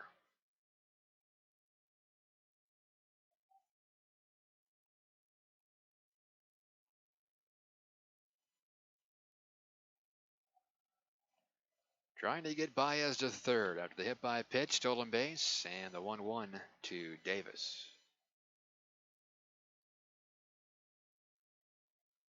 Ground ball softly up the middle. That will get him to third base. The shortstop's only play is to first, and Davis is out, but Baez moves to third. 1 out. Productive out for Davis. So say very productive, and thankfully not hitting it in front of Baez toward the third base side, with the play being behind Baez, able to advance over. So in stands Riley Crane. It's been a rough afternoon for him with 3 strikeouts, but he could change that narrative with 1 swing of the bat here. Breaking ball called strike.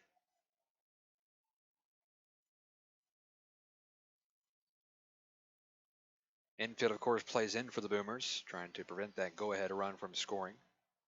Kind of interesting to see Baez, at least initially, taking his lead in fair territory. The 0-1. Swinging a foul tip, 0-2 on Crane. As most runners take it in foul territory when they get the third.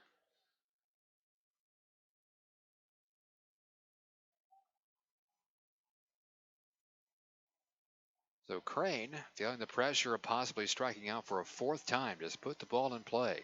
See if you can score Baez from third. The 0-2 pitch. Swing and a miss. He strikes out for a 4th time today on a pitch that was nowhere near the zone. 2 outs.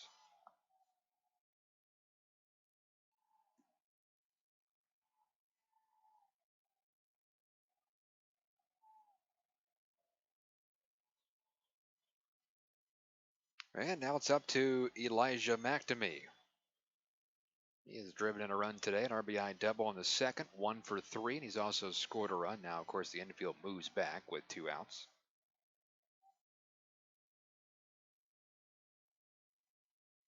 The first offering, breaking ball, up, and away, 1-0.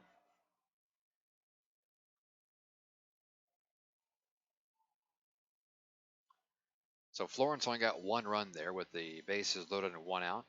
It's 5-5, home half the 8th at Joliet. Here it's 4-4, top 8.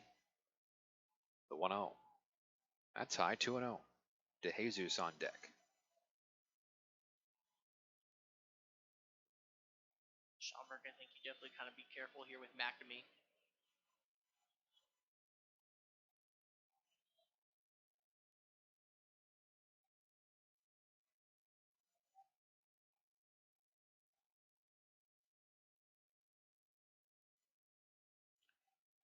Two-0 pitch.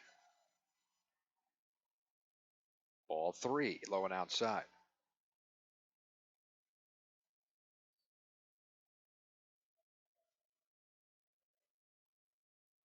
Inning started, leadoff single by Mattis, 2-run shot by Allen, hit by pitch to Baez. He stole second, moved to third on the ground out by Davis, and then Crane struck out.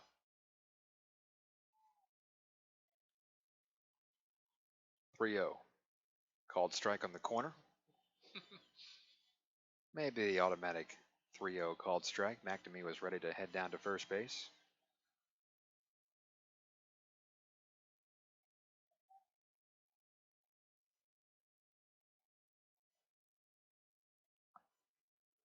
Jake Joyce in for Ryan Middendorf. Takes a deep breath, comes set, kicks and pitches. Swing and a miss. Count is full.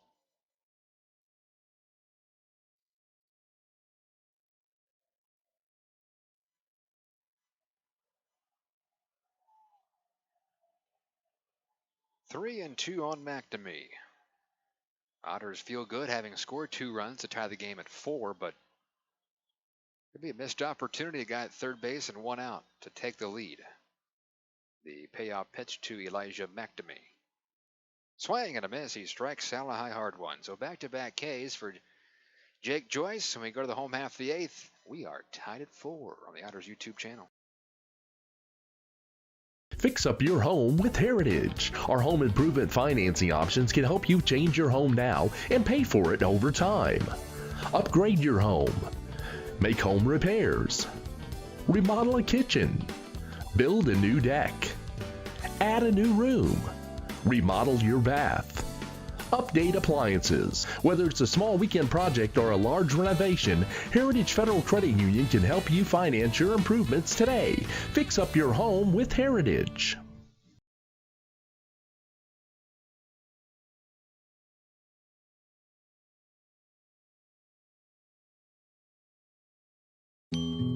Before you danced the first dance. Before you walked down the aisle. Before the tables were set with care. Before you penned a single invitation. Before the day that went beyond your wildest expectations. There was the little green box from Brinker's Jewelers for befores and happily ever afters.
So Augie Gallardo takes over on the mound for Evansville.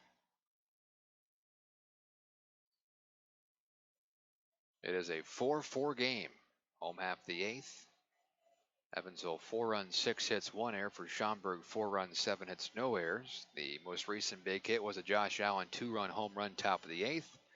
And now Gallardo will face Becker, Gums, and Botcher, the 6, 7, and 8 up in the Schaumburg lineup. Becker today has walked and scored, struck out, and also bounced out to first. The first pitch to him is a strike on the outside corner. Gallardo a 3.48 ERA over 10 1/3 innings pitched. He has struck out 15 batters. From the stretch, the 0-1 pitch is way outside. The count's even 1-1.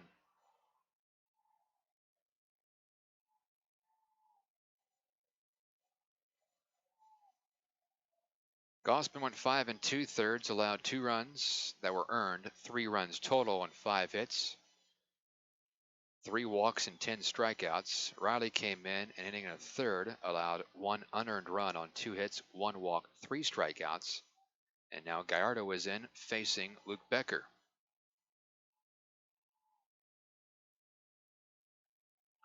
From the stretch, the 1-2 pitch. Swing and a miss. He strikes out Becker. Luke has fanned twice today. And there's 1 out in the home half of the eighth. So strikeouts now. Evansville pitching has compiled 14 Ks. Schaumburg with 13 Ks. In stands Angelo Gums, who's 1 for 3 with an RBI single. Both of which are in the ballpark range of the season highs in both regards for the Otters, pitching and as well as on offense. Breaking ball just nips the outside corner for a called strike to Gums. By the way, they're in the top of the ninth. Florence and Joliet tied at 5. The 0-1. Fouled back to the screen. Good hack by Gums. Quickly 2 strikes on him.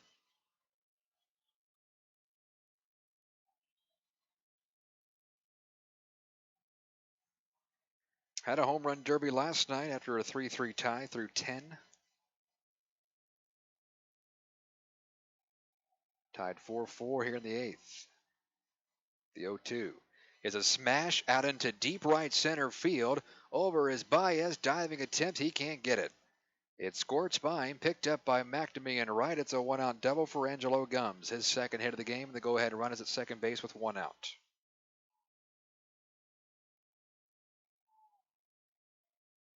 His 9th double of the season.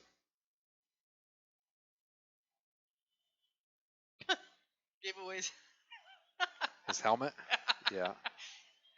He's like, wait a minute, I still need that. He got to his second called time, so that way he can give the shin guard and all of his other equipment to the first base coach, and in the meantime gave away his batting helmet. Didn't realize, as he's walking back to second, wait a minute, I need my batting helmet back.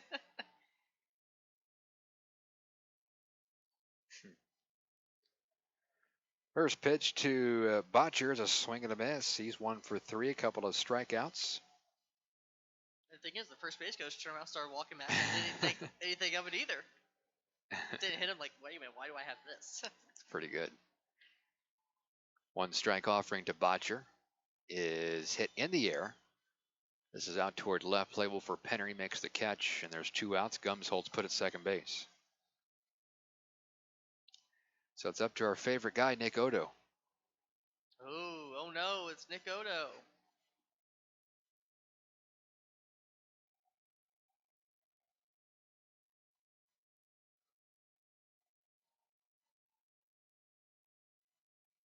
Just remember a few years ago when he made his first appearance at Boston Field with the Boomers, and on first try it was Nick Otto. Wait a minute, no. It's Odo. Oh, thank you. My bad.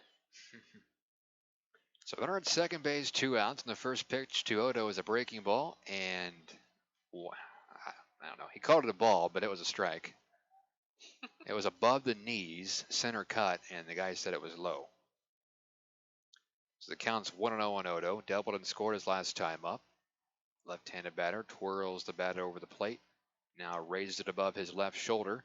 And the 1-0 offering from Gallardo. There's a strike on the corner. That was a worse pitch than the other one. The count's even 1-1. Flip a coin. I will say, for the most part, the home plate umpire has been good today. It's a bigger zone, but it's been big on both sides. Go ahead, run at second base after a 1-out double from Gums. Botcher flew out to left. 4-4 game in the 8th. The 1-1 pitch. Swing and a miss. 1-2. Otters, when they hit in the 9th, it'll be the latter 3 to Jesus, Felix, and Penner.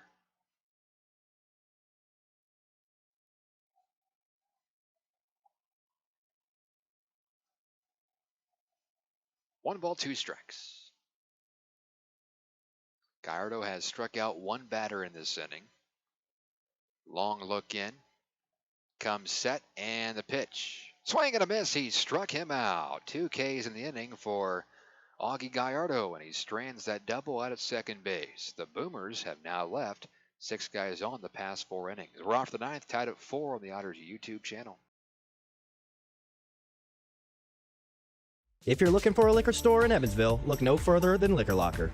The Liquor Locker has the best selection at the best prices, including the largest craft beer and bourbon selection in the area. Our friendly and knowledgeable staff will help you find the beer, wine, and liquor you need for any occasion.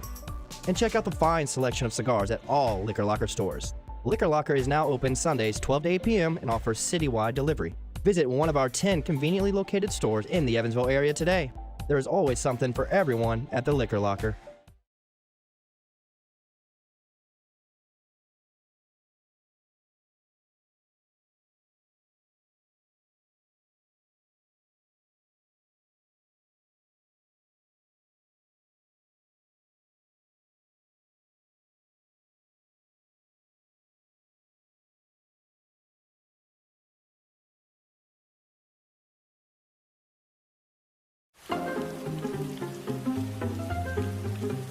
Cheer up, Evan. This rain will be out soon.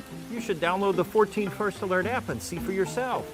You can see what's coming up to 7 days in advance, or you can break it down hour by hour. Check out live radar so you can see what's happening in real time. And you can watch 14 News live directly from the app. See, there's nothing to worry about. Stay in the game with the 14 First Alert app.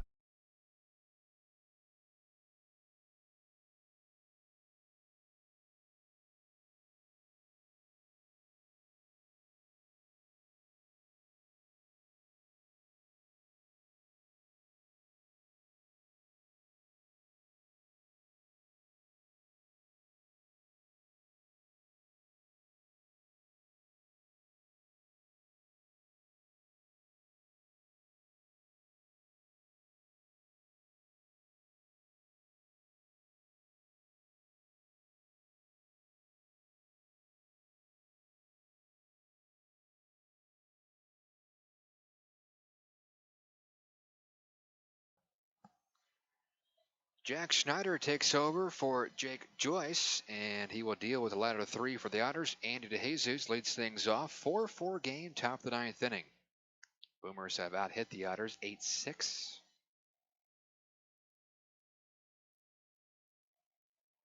And digging in DeJesus from the left side. The first pitch from Schneider.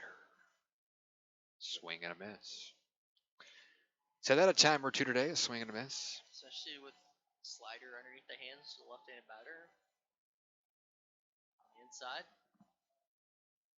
Schneider has a 2.50 ERA over 18 innings pitched. He has struck out 25. The one strike offering. Swing and a miss. Nothing in 2. DeJesus has flew out to center, singled, and tried to bunt his way on. 1 for 3.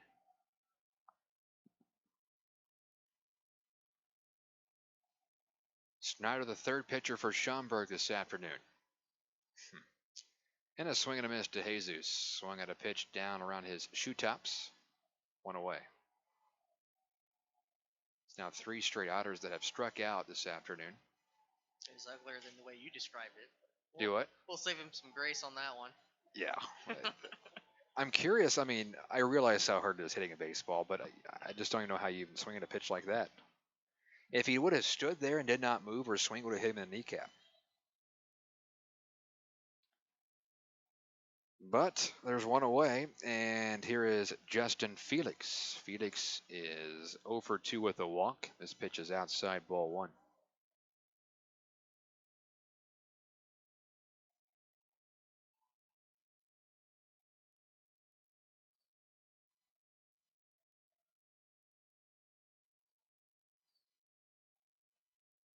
Ball 2.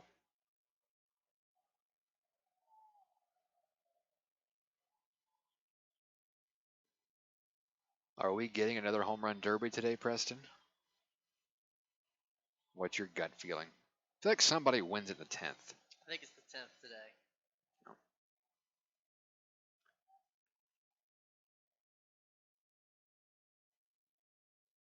Fouled back, 2-1 on Felix. I will say this. I mean, when you get to this point in the game, you start to think about, okay, who the Otters have up and who the other team have up in the 10th inning with the guy at second base, nobody out.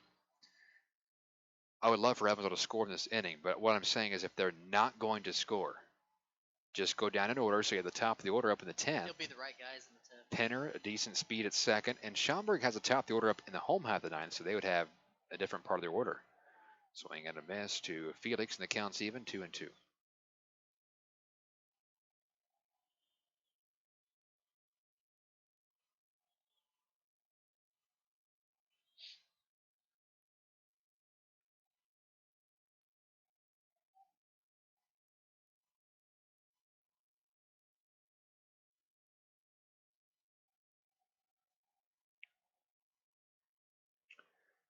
Two offering is outside. Good take there by Felix.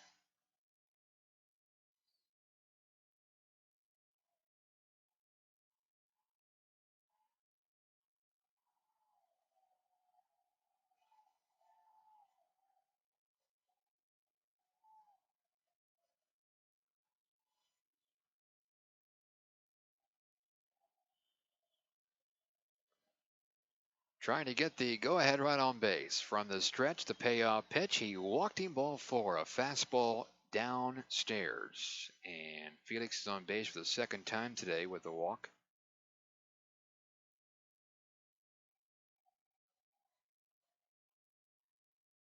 brings in Andrew Penner.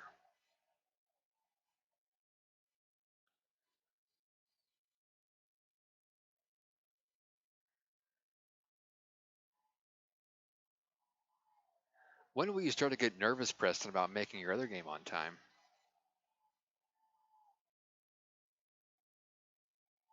I mean, you'll be there for the start of the game, but yeah, the call time is 5 o'clock. yeah, I don't know about if you're gonna make that. Tom Benson might have to have an exception for the play-by-play guy. Hey, I'll give him a heads up. Notice soon enough. Tom, I'll take the blame for you. 0-1 to Penner. Long pause. Now the pitch. Strike call on the outside corner, 0-2. For our Otters fans, just be aware that it might be a little later tonight for the recap online.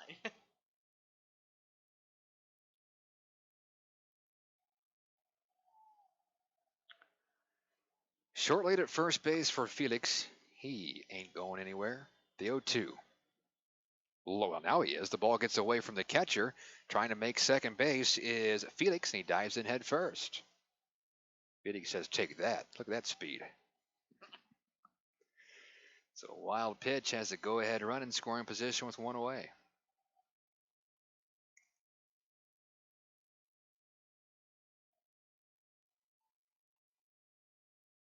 So they went out to talk to the pitcher, and the key is here, you got 2 strikes, go ahead and try to punch Penner out from a Schaumburg perspective. No reason that you think about the runner at second or having the first base open. Just go ahead and get that second out. Changes Schaumburg's approach. Penner slaps it down the right field line. Moving over is the right fielder Hardy. He makes a catch near the foul line. Tagging and going to third is Felix, which is a fairly big play at this point because of a possible wild pitch or multiple different scenarios. Penner is 0 for 3, and there's 2 outs. It's up to Gary Mattis. It's a fairly good throw into third from right field, 1 hop.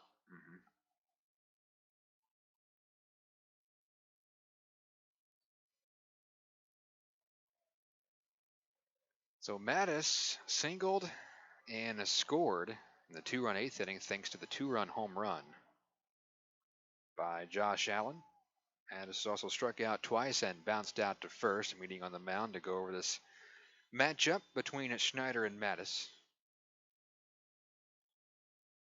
See how our other game's going. Have not checked in a bit.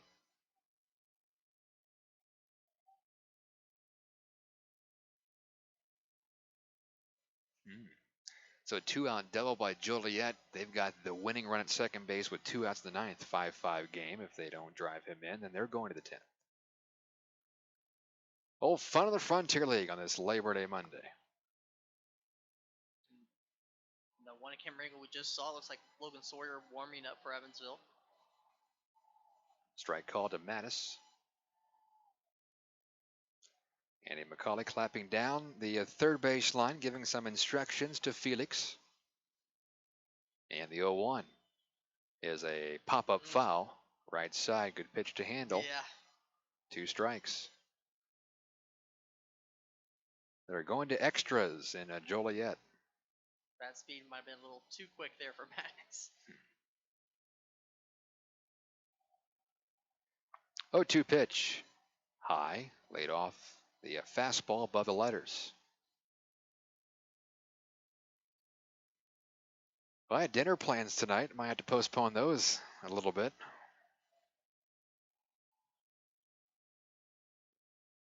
Maybe Mattis can change it with a base knock right here. The 1-2 outside, laid off, counts even.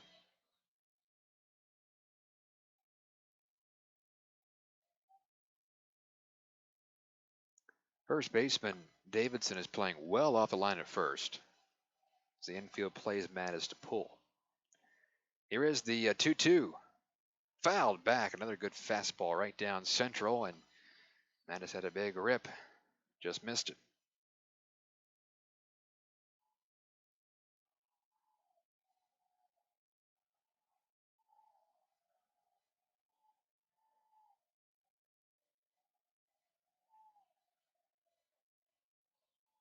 The next check swing, did he go? The home plate umpire says he did. So a strikeout of Mattis.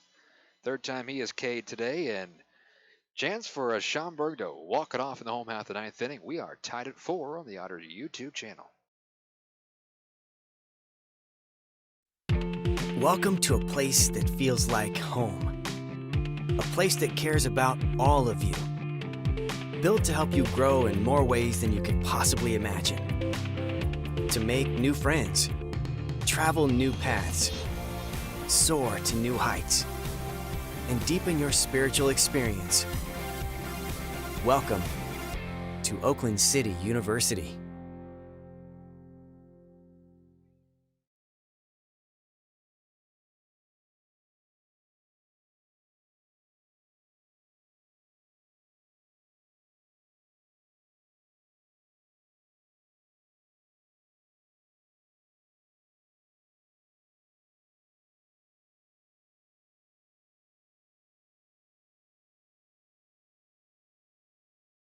Centerpoint Energy's newest generation of safe, efficient energy includes capturing and harnessing the natural power of pure sunshine. We are increasing solar in our balanced and reliable energy mix as we power our region with more clean, renewable energy. We're bringing a little piece of the sun to every home and business while reducing carbon emissions and helping create a cleaner environment. It's just a little something for your smart energy future.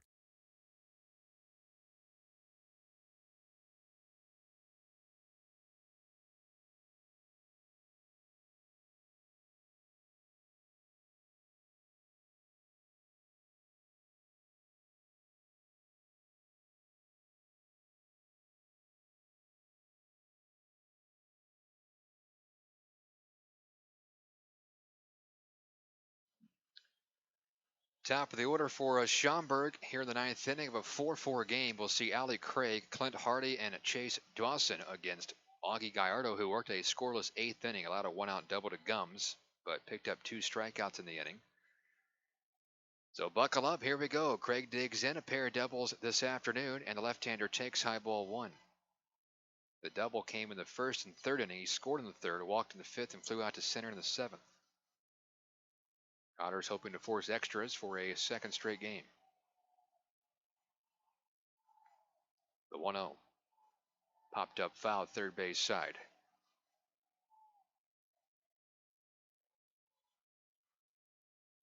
Evansville began play, game and a half up on Florence. They're in a 5-5 tie, top 10 in Joliet. 4-4 tie here in Schaumburg between the Otters and the Boomers. The Miners just casually watching on their off day. The 1-1. Way outside, 2 balls and a strike.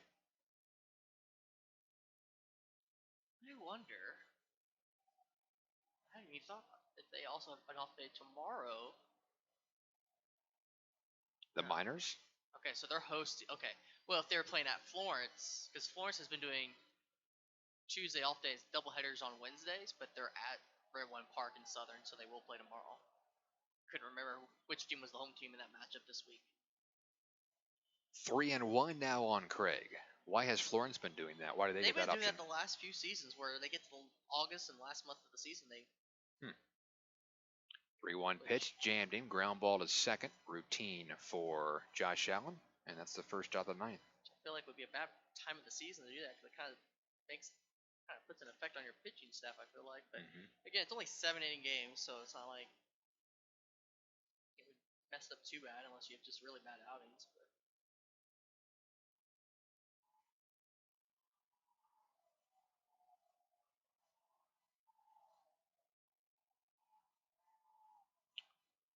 So the one-out batter is Clint Hardy. Been on base once today with a walk, 0 for 3. Hardy takes a slider low and outside.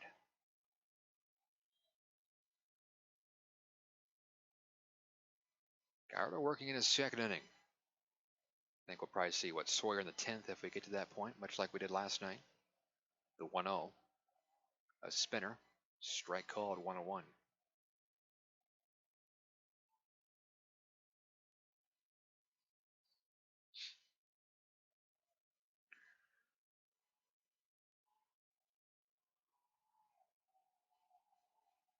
The The next from Gallardo. Fouled off, first base side, 1 and 2. He has struck out 2 batters so far out of the bullpen for Evansville.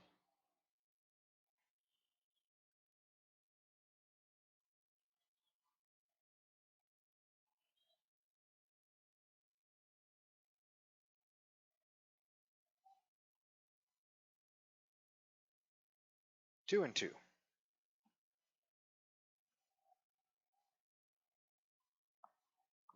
Got the dangerous batters on deck and in the hole. Dawson on deck and then Neaporti.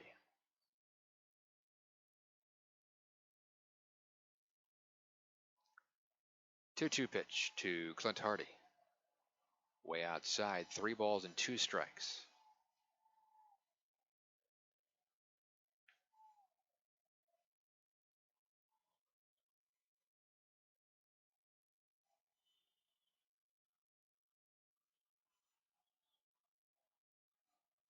Nobody on, 1 out in the 9th inning of a 4-4 game. Gallardo's payoff pitch is popped up into right center field. Both outfielders over, and this is McNamee, the right fielder, who makes the catch. 2 away.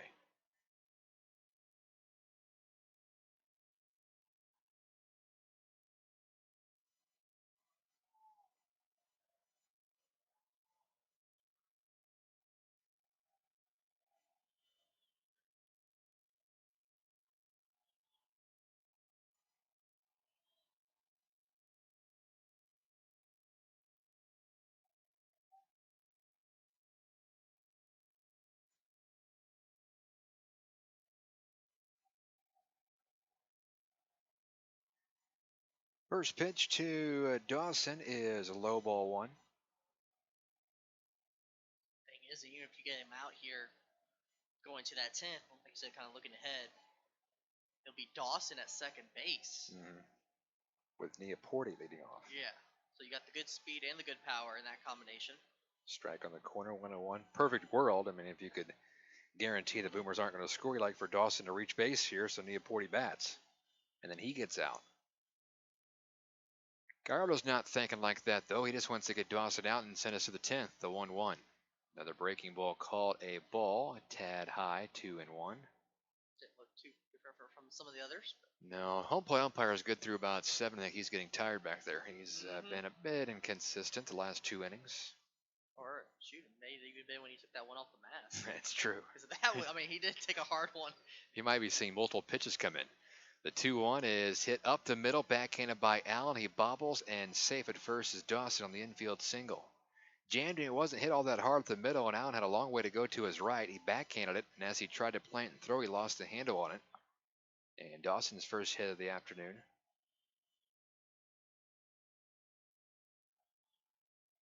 So the winning run is on base, and it brings in Neaporti. Neaporti is 2 for 4 today with a double and an RBI single. Scored a run back in the 6th, and they're going to have a meeting at the mound to talk about this matchup. Well, Florence did not score in the top of the 10th inning, so now Joel got a chance to walk it off in the home half of the 10th.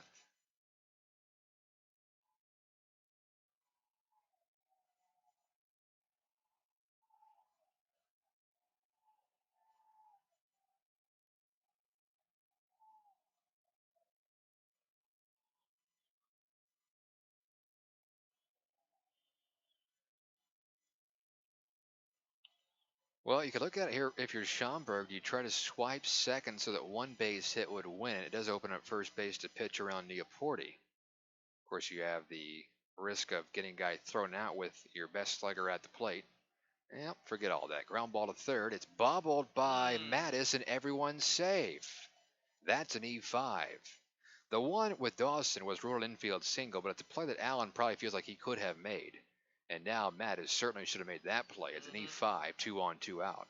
Yeah, it's play. The one up the middle is a play that Allen, we've seen him make multiple times. It's hit up the middle so granted. Basically, it starts out as a vacated piece of space. It should be a base hit. Right call there.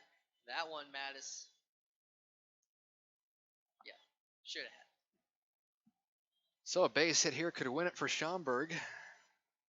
As Davidson digs in, but he's 0 for 4 today with 4 strikeouts. Last time looking, ending the 7th. Gallardo trying to strand 2 more as Schaumburg has left 6 guys on the past 4 innings. From the stretch, the pitch, swing and a miss. Strike 1. Ball down and into the lefty once again.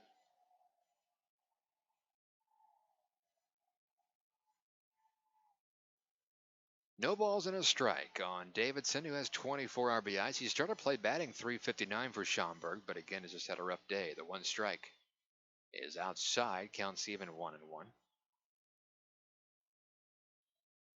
31 pitches now for Gallardo out of the bullpen after working a scoreless 8th, and now got the first 2 guys here in the 9th, but then an infield single by Dawson. E5 off the bat of Neaporte has extended the inning. Otters with the left-hand batter not using the shift, which Andy McCauley's not a big proponent of from a defensive standpoint. Here's the 1-1 pitch. Breaking ball outside. And now Davidson in the driver's seat somewhat here, 2-1. Now he has seen 3 straight low pitches, breaking balls. You would have to think eventually they might change it up to a fastball. I think you can continue on with the steady diet of breaking balls. There's a 2-1 pitch to Davidson. He takes high and tight, 3-1. And they check his swing, no swing. Worth noting, too, Schaumburg's magic number coming into play today was 2 games. They needed a win and a Windy City loss, while Windy City is down 7-4 in the 8th at Lake Erie. So if the Boomers can win here today, there's a good chance they clinch. 3-1 on Davidson. Luke Becker is on deck. Steve Gallardo comes right after Davidson here. 2 on, 2 out, and the 3-1 pitch is popped up down the left field line. Moving back is the third baseman, and a diving catch by Mattis. He makes up for his error as that ball is hit no man's land. Mattis had to go back, and falling to the ground, he made the catch. If that ball drops in, the game is over. So Mattis saves the day, and we go to the 10th inning, tied at 4 in Schaumburg. Every 6 minutes, a utility line is damaged due to reckless digging. So Indiana relies on these 811 superheroes. Derek the Builder. I dig for a living, but I always contact 811. Mary the Gardener. Before I plant a tree, I contact 811. And Mike the Contractor. I contact 811 before I do my work. Prevent damage or injury. Call 811 anytime or go online 811now.com. This message is sponsored by the Indiana Utility Regulatory Commission and this station.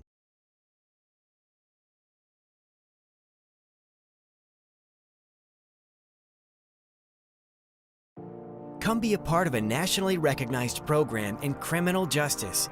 The Criminal Justice Program at Oakland City University provides students with in-depth knowledge in the fields of law enforcement, forensics, corrections, and juvenile justice. Learn through hands-on experiences and train in areas of investigative forensics, criminology, and police administration. A career-focused major is in your reach and all in a Christian university setting that feels like home.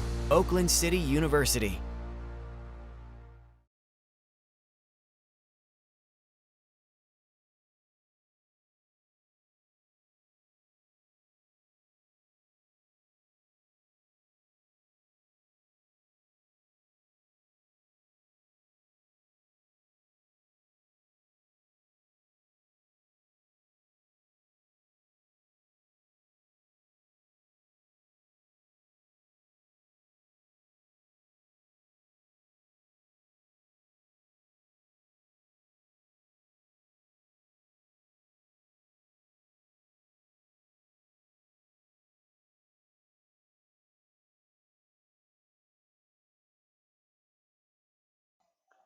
So for the second straight game, Schaumburg and Evansville play in the 10th inning. This time a 4-4 tie. Last night it was a 3-3 tie.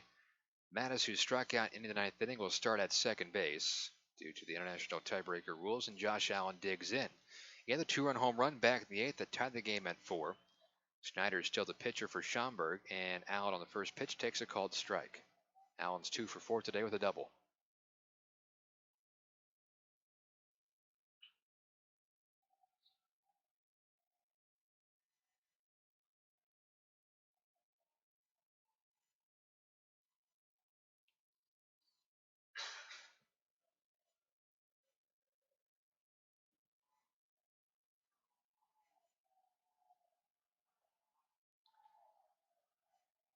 Now a 2-strike pitch upcoming.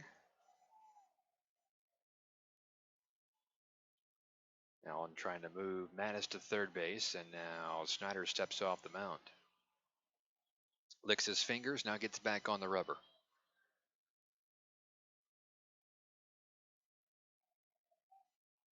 Dancing off his second is Mattis, the 0-2. Allen strikes out swinging. So that's the first out. Quick work there for Schneider. And it keeps the runner at second base with 1 out. And it brings in Baez. And surely they'll walk him. Man, If they don't, they're morons. Yep, there you go. They walk him. They're not morons. I was gonna say, I don't even think he brought his bat with him, did he? So intentional walk to Baez. And it's J.R. Davis who is 1 for 4 with a double. You know, we've seen Mattis in these situations try to steal third. So, do you try to here? They're going to keep a close eye on him, of course.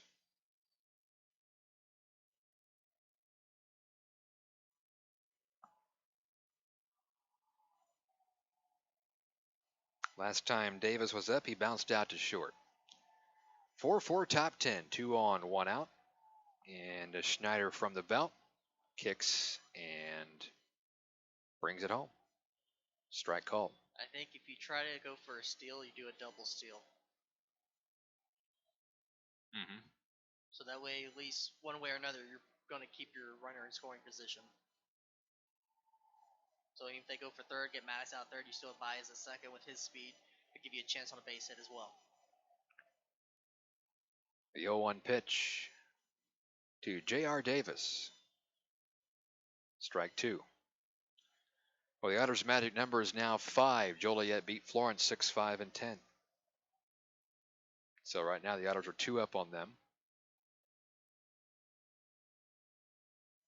Evansville could win. They'd be 2.5 up on them and 4 on Southern Illinois heading into the final 6-game homestand, which begins tomorrow against Joliet. 6:35 first pitch at Bossy Field. And finishing out with a win, we'll bring it down to 4. The 0-2. Swing and a miss. He struck him out. So back-to-back Ks. Allen, well, not technically back-to-back because he had an intentional walk to Baez, but 2 strikeouts in the inning, and now it's 2 on, 2 out. It's up to Riley Crane. Speaking of strikeouts, he's punched out 4 times today.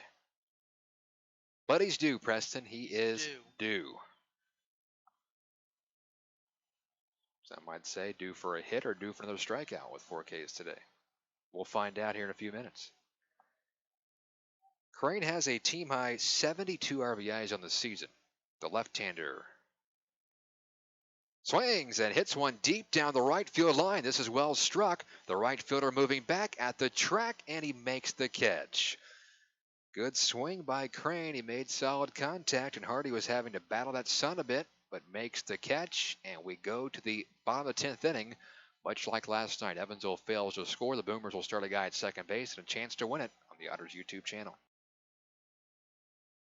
We love our kids and want them to be healthy. After all, a healthy child can make for a happy child. That's why Anthem Blue Cross and Blue Shield offers health insurance for children up to age 18 at low or no cost. From doctor visits to dental care, Anthem is here to put resources at your fingertips and simple solutions within your reach. And that is something to smile about. Call 1-800-403-0864 to enroll today. To learn more, visit anthem.com/inmedicaid.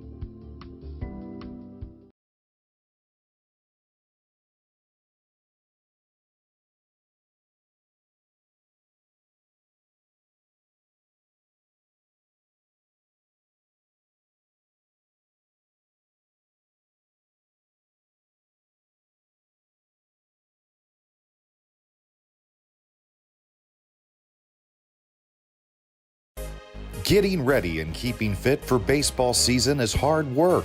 That's why you'll find Evan at Bob's Gym.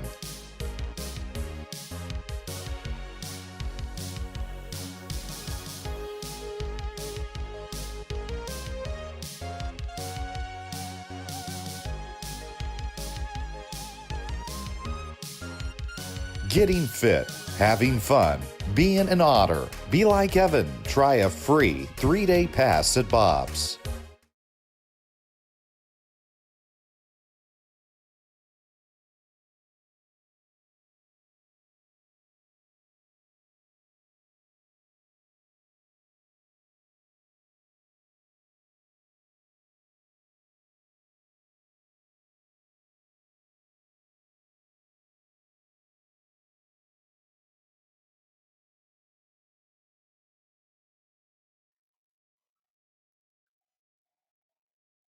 Logan Sawyer is on the game for Evansville, the fourth pitcher of the afternoon.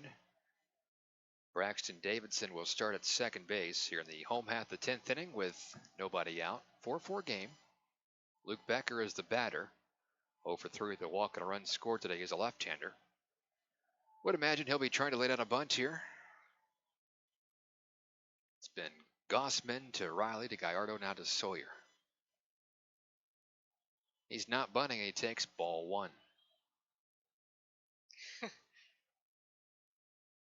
I don't understand it. Well, the only thing is you're lefty, so good chance of pulling the ball to the right side. I guess maybe not wanting to lay down a bunt with the latter 3 due up, but I don't know. I'd be bunting. Here's the 1-0. He's not and takes a strike on the corner. It looks like that might be Milazzo, as we saw yesterday, running at second base. That is correct.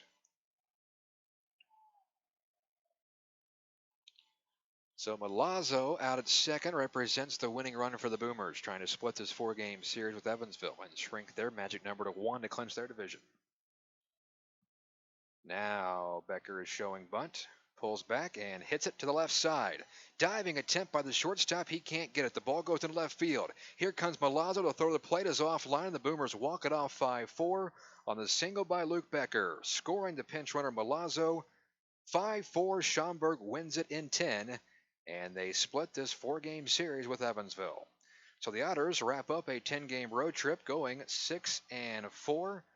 Schaumburg improves to 47-43. Evansville drops to 54-36. The only good news is Florence did lose today, so it's still a game-and-a-half lead for Evansville. Their magic number is 5 with 6 to go at Bosse Field starting tomorrow night. Yeah, that's the good news. It's only 5 for the magic number. Also, overall, a good road trip for the Otters.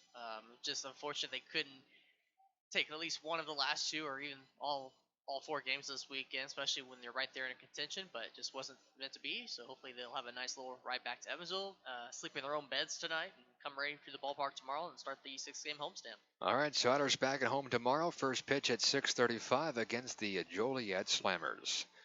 For Preston Leinebuck, I'm Jevin Rebin. Thank you. It's been a pleasure and a privilege. The Boomers win it in 10 innings, 5-4 on the Otters YouTube channel. Enjoy the rest of your Labor Day Monday.